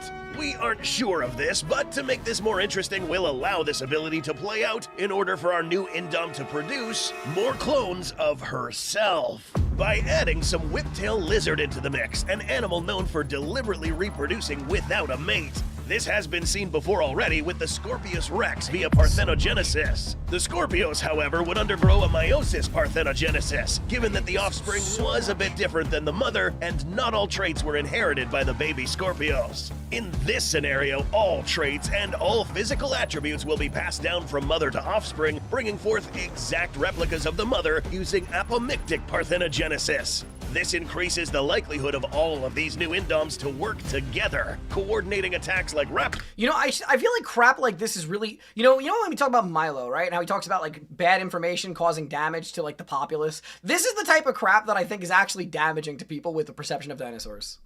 Effectively killing all surrounding human life in a very short time. Not to mention, these guys are smaller, faster, able to run through hallways in smaller areas, able to grow at much faster rates than your normal dinosaur, and even if the mother dies or gets killed, she'll just end up getting replaced by another identical hybrid who can also reproduce. I will never These smaller hyper-adrenalized hybrids will end up sweeping the island, bringing down medium-sized creatures via coordinated attacks. In no time, the human and dinosaur population will be rendered down to very few, turning this island sweep into a search and kill operation. We've successfully created an animal that can cause an extinction-level event in this island, but there's a chance we could turn this into a global catastrophe. Oh my god. Number 7. It spreads the plague. Of course it spreads. Why not? You know, just, you know, why not? You know, who are we to decide that they can't spread the plague? Why not just give it the power of cordyceps and control minds too? Just make it our new god emperor. Plague. With so much carnage and bloodshed happening in this island, it will be inevitable for disease to spread. The putrid scent of rotting corpses fills the air as hordes of blood-stained Indominus rexes run around looking for the next thing to kill. One nasty aspect when it comes to genetics is that when dealing with life forms, the microscopic ones are infinitely harder to control. We're talking about viruses. To put this very, very simply, viruses hijack cells and the DNA chain to make copies of themselves. They leave traces of themselves in the host, and the host will leave traces of itself in the virus. So they both exchange information, basically. When the virus jumps to another different species, it will die off because it was not able to replicate. But if it does replicate, then a new strain is made, which can be terrifyingly deadly to this new infected species. What does this have anything to do with our Indominus extinction event? Nothing! 61% of all major viruses and bacteria-borne diseases started out in one type of animal before jumping to humans. Consider that the Indominus would... Consider that because viruses spread through a species, that our Indominus could potentially spread a virus to the people. Would be a large-bodied predator roaming over a large area, miring itself with all sorts of diseases, bacteria, fecal matter, blood, and all sorts of pestilent elements. It's so hard not to curse and demonetize myself. It will pick up all sorts of bacteria from both birds and mammals. Rabies, avian pox, flu, and the moment one unlucky human just gets near a place an Indominus has been, drinks the same water, or just breathes the same air, then this dude risks getting contaminated and spreading it out to his companions. But wait, this guy is a human. How did this hybrid infect this human? Well, if you remember our ape genetic Oh, just absolutely F off. Just absolutely F off. No. No. Just no. Contribution earlier also serves a different purpose, bridging or breaking a genetic barrier for a virus to potentially affect humans, producing a deadly strain spreading amongst anyone who manages to escape the island, both bird and human alike, leaving millions of dead life forms in its wake. Thank you so much for that super interesting, amazing video. I loved it. It was great. I totally don't feel like I lost a year off my life. All right, that was so cool, everybody. Yeah, that was awesome, amazing. Whoa! At least you guys know that whenever I am talking about liking something on the channel, you guys know I actually am liking something on the channel because I did not hold back on that one. Imagine pushing me for 69 days to watch that unironically. I'm grateful that somebody went into my comments 69 times and requested me to watch something, right? Like, that's cool. That's great, right? But like, I don't think they're gonna be happy with my reaction to it. Because that was singularly one of the worst things I've ever watched. Ever. Like, that was singularly the most... I have a headache from yelling. That was by far the worst thing I have ever watched. And I've seen Watch Mojo. Alright, that was bad. That was so bad that I wouldn't be surprised if, like, if this is the guy who made the deep sea video. Because that was awful. Oh.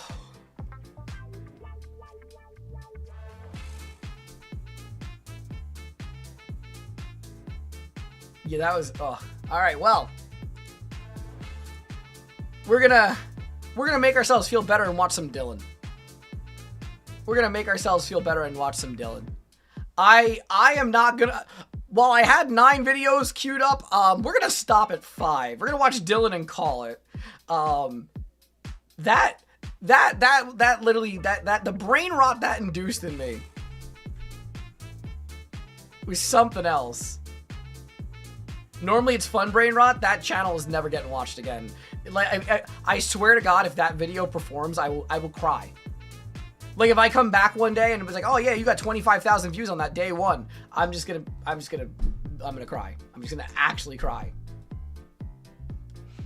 Forward-facing eyes? Yeah, truly. Truly forward-facing eyes.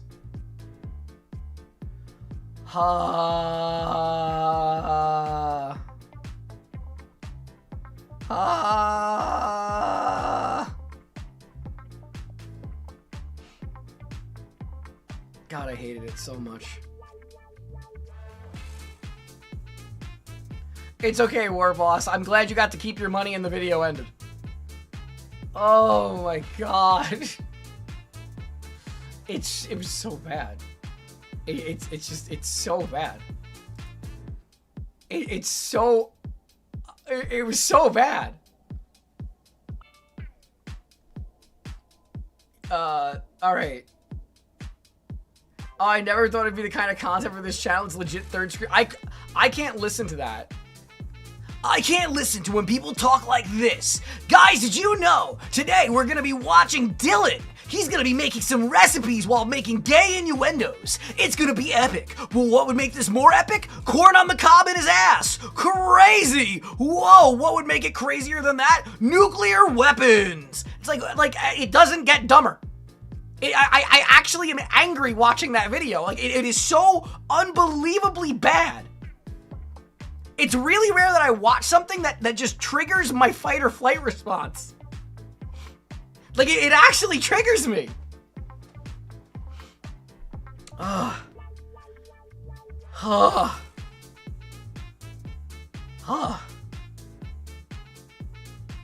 At least the CGI is yeah, it's great. This it was really well done, guys. Really cool. Yeah. How can we make him even more gay? You were the chosen one, yeah. I can't select a role in the Discord. Read the rules, Goober. You just need to put your YouTube name in the server selection, and then they'll give you the verification. Kai, what the hell? Thank you! I have now more of that stuff coming. Thank you, Kai! You could gene splice the fight or flight out of you using their methods? That's true. I can replace it with the ability to breathe underwater and produce nuclear arsenals from nothing.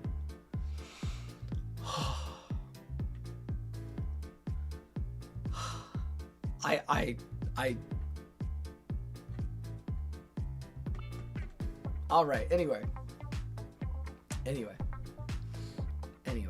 Deep breaths. Deep breaths. Okay. Into Dylan we go. Turn up the music. What a ride, yeah. A 7. You stop it, Dylan. Alright, he's starting off with a bomber jacket. It's a good sign. All right, we have time for a palate cleanser. Let's start watching some Dylan. Now, these are just normal compilation videos, so it's not going to be inherently bad, inherently good. We don't know what we're going to get, so it's going to be a surprise the entire way through. Let's enjoy. A 7-Up salad from 1970. Oh, we're starting with 7-Up salad. Okay, this is going to be... We're starting off with something great. We start with 2 big packs of lemon jello, because 1 would be too easy and 3's a felony. Cup of boiling water, mixed cup of cold water. Once you get to this color, you are severely dehydrated. Next is... All right, baking question. Even though I love to bake, this one always perplexes me. Why are you putting in a boiling water and then a cold water right afterwards? Is it to shock it? Like, is it supposed to like cause like the gelatin to like bind and then just like shock it to stop it from binding, or 2 small bottles of 7-Up. 2 sliced bananas. These aren't quite ripe yet, but some things are easier when I thought you're not supposed to mix Sprite and bananas and such. Small can of crushed pineapple. Drain the juice. Cup of mini marshmallows. Lemon lime. This sounds dream. vile. Pour this into something, preferably the garbage. What? It's just chunky. What is why? To the fridge. Good morning. It isn't. Now the top becomes the bottom. That's called being versatile. I hate this. Sugar, pineapple juice, flour. I hate this. Eggs cooked. What? Mixed with whipped cream. Cheese. I'm not joking. What? Cheese. What? Olives. What would possess? Protect yourself. What with is my this? book.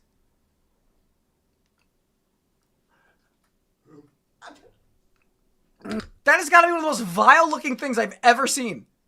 Why? It was already bad before the American cheese. This person has been to a dark place. It lingers. Seen bad things. A coffee loaf from 59 for the man who hasn't the time to both breakfast and Loving the eyeshadow. have his cup of joe. Oh, the 50s. When breakfast was a verb, baseball was relevant, and I would have had to have had a wife. Dry ingredients are 2 cups of flour, 2 teaspoons of floof powder, pinch of salt, salt, and a teaspoon of cinnamon. Dissolve half a cup of instant coffee in the same amount of boiling water. Half a cup! Like 20 cups of coffee! Ooh, this looks like 10W40. I just let this fester. I mean... Creaming Man, in he's a on half cup fire, of this assortment one. Or butter. With 3/4 of a cup of sugar and a 1/3 cup of cream. If you're curious, you're probably not straight, but that's unrelated. Cream was a powdered creamer. You can still buy powdered creamer if you like the taste of wood glue. 3 eggs. Finally, alternate adding the dry and the motor oil, the coffee. The coffee is going to be the hard carry, though. $3.25 for about an hour. Check with a toothpick. Look. Good? Yeah! It's really good. Let's go! And send this to a coffee lover, I'll tell you that. That's what I want to make. I Cookies love from coffee. 1980. Now I relate to sprinkles because they're dainty, frivolous, and let's face it, just a little bit limp-wristed. All the things I did in high school. And now, a cup of... My man just called sprinkles gay. He's right, though. butter. Only a 1/4 cup of sugar, plus half a cup of sweetened condensed milk. Interesting. And yes, I know I can spray the cup to make it easier to come out, but I didn't come out easily. Why should the milk have it easy? A tablespoon of Nilla. Are you trying to marry me? Nilla beat! Now for 2 cups of flour, 2 teaspoons of floof powder. Finally, we need in 1.5 cups of sprinkles. Cups? That's a lot. That's a lot. That's a lot. I say congratulations. You're very shrewd. This is daft. What is this? Oh, scoop. Dip in more sprinkles. More sprinkles than flour. I'm sure it's 325 for fine. about 15 It's just gonna be really Did I tell you sweet. I have a cookbook. It's gonna be I have that cookbook. Yeah, right? It's fine, probably. Oh, yes. These are like the best birthday cake cookies. What you're about to see was recorded in 2021, but never uploaded. I didn't do so because I feared many would think the star ingredient was dangerous. It isn't. It's just unusual. Ammonia cookies from 1919. That's right, when placed under the... Okay, all right. With the ammonia, right? So we talked about this before. I think it was like, again, someone will always correct me, but one of the things I used to have on my punishment wheel was the black what is it? The salted black taffy, right? And it was the double salted, and it didn't have salt in it. It didn't have sodium chloride. It had ammonium chloride, and it literally had the aftertaste of piss.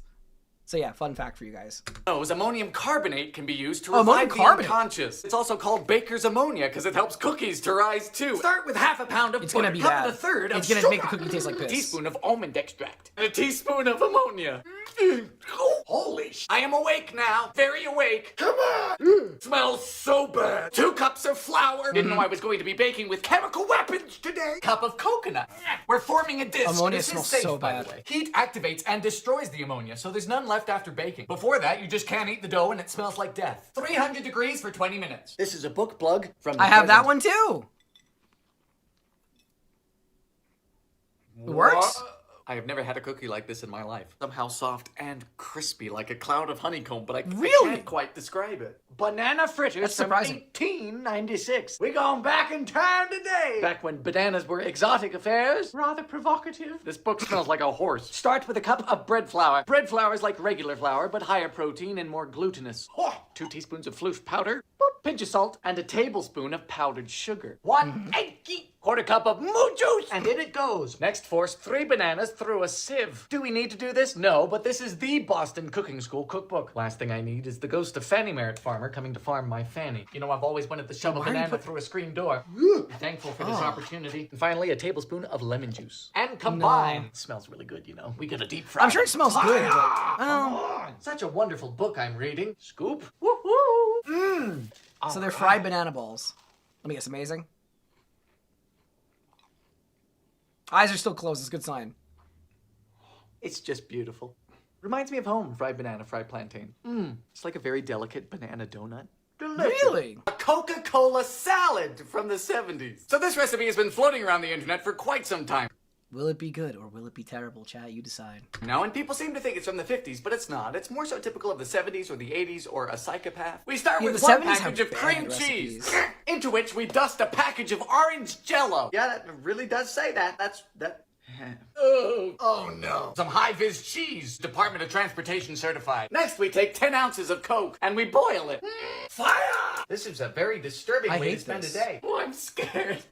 Just what I was feeling for lunch. Carbonated orange cheese gravy. Look away. Lastly, we have a half cup of nuts. At least the recipe is self-aware. I hate this. So we leave this at room temperature for a bit. Then to the fridge. Good morning. That's a lie.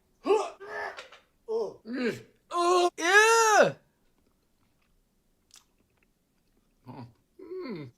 So first and foremost, it is disturbing, quite, but the potential is there. Because it has this cheesecake vibe, and the flavors are okay. It's just been corrupted. Peanut butter soup from 1941. So this cookbook was put out by the Metropolitan Life Insurance Company to make sure people were getting adequate nutrition during the war. And this soup here is apparently the perfect meal when it comes to ideal macronutrient intake. We've come a long way in 80 years. Into a saucepan, we start by melting 5 tablespoons of lard. You know, in the story of my life, lard is the closest thing I've ever had to an nemesis. Fire!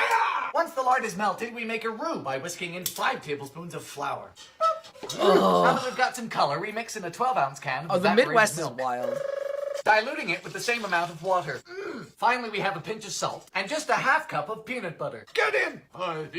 This is thick. Today we're serving up hot beige. Come get your bowl of brown.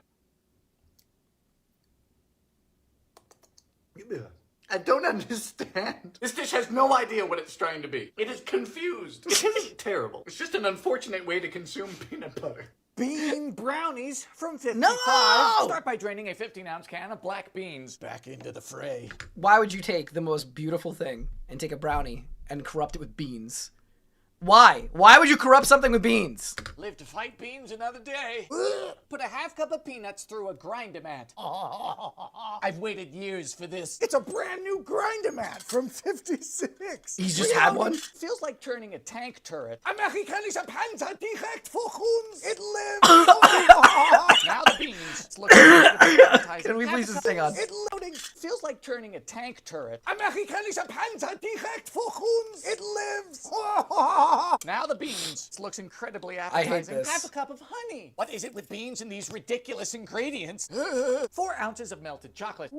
Quarter cup of melted butter. It's beginning to convince me. Look at that. Finally, It looks fine, but I just hate that it's beans. Powder to an 8. Because, like, okay, so here's the thing. Whenever I talk about beans, I get a comment or two that are always like, oh, well, Japanese confections uses beans. It's like, yeah, that's red bean. Red bean is different than this. I don't believe this is red beans he put into it. If he did, then I'll stand corrected. But, like, red bean pastry is different than, like, black beans. Square. $3.50 for 25 to 30 minutes. Oh, no! Seem kind of liquid, but we have to let him cool. Let me guess, it's fine. I hate it. I hate it here. They can't keep getting away with this. It's really good. This is all Liam's fault. There's not much structure to these, though. Who needs structure? Yeah, let's blame Liam. I haven't watched Liam on this channel. I should watch Liam too. I like him. Bourbon balls from 59. First, we crushed the hopes and dreams out of a ½ pound of vanilla wafers. Okay, real thing. I used to love vanilla wafers. I have not had those in probably like 15 years. Those How things many used to grams be so in a good. ½ pound? Half a pound is equal to 50 pence, or 67 cents USD. Great. They call you the future. I like to put them in a baggie and roll them. Woo! Then we add in 2 tablespoons of potted cocoa. Everything Plus a about cup this of sounds good powdered so far. sugar. Smells Everything's so good still. already. Now we gotta force this through a sieve. It's rather labor intensive. I'm never doing this again. Next, we need a cup of pecans. If you don't like nuts, get over it. We're already committed to handling balls, for heaven's sake. Toast them for a few minutes to make sure they're dead. Bulgaria, I'm here for this one. I'm here for this one. Republic of Bulgaria, is a country. What? Tap, tap. There ain't nothing better than warm nuts. Name one. Not even baking across America. After we spent all that time with the sieve, we just make it chunky again, followed by 2 tablespoons of corn syrup. Finally, 6 tablespoons of any hooch of your choosing. Because despite being called bourbon balls, they really should be called liquor balls. I hardly know her. I'm a Bermudian, so I have to use black seal. The finest spirit I'm of too late, but I gotta sugarcane press on it the anyway. Atlantic. Then you mix. Says it should be damp, not wet. Choice words. Scooper. Roll and into powdered sugar. This sounds my all right, I'm gonna say this right now. This is already my favorite recipe in the entire thing. Like this looks so good.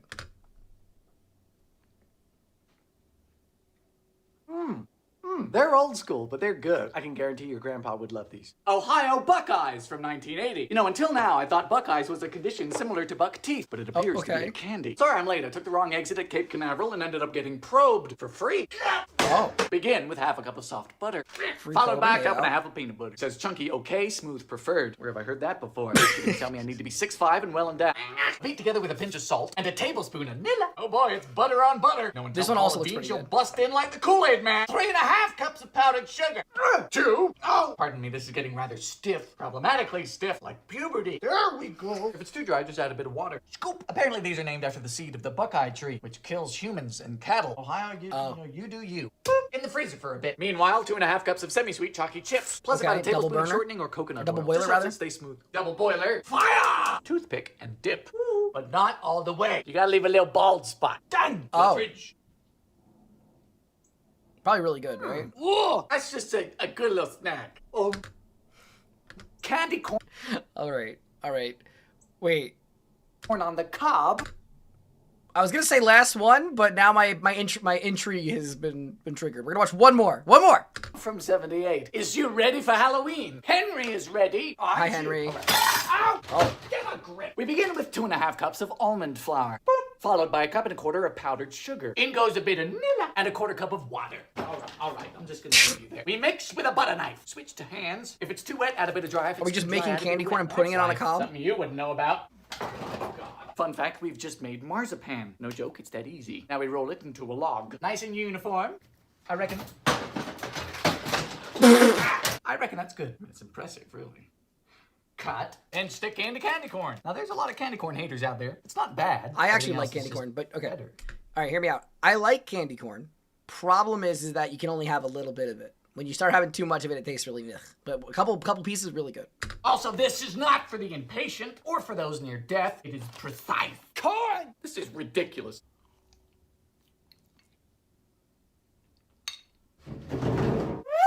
Well, It's too sweet. sugar. It's too sweet, and you better like candy corn. Marzipan's good though. Happy Halloween. A casta. All right then. That was a good one to end on. You know, it was a little bit quirky as Dylan can be, but I love that as always. Well, that was a fun one. My brain is mush. I heard corn on the cob and immediately thought halfway through the night when I meant pouring a huge can of corn all over the... What? Huh? Maximum... See, I want to... The problem I have, right? So, I don't stream on YouTube again until Friday. So I need to make sure I have a video for Tuesday, Wednesday, Thursday, and Friday. Now, I have one video I'm currently working on, which counts as one of those, and we did 5 today. So I think I'm going to try to release one of the Outdoor Boys tonight, if it is ready.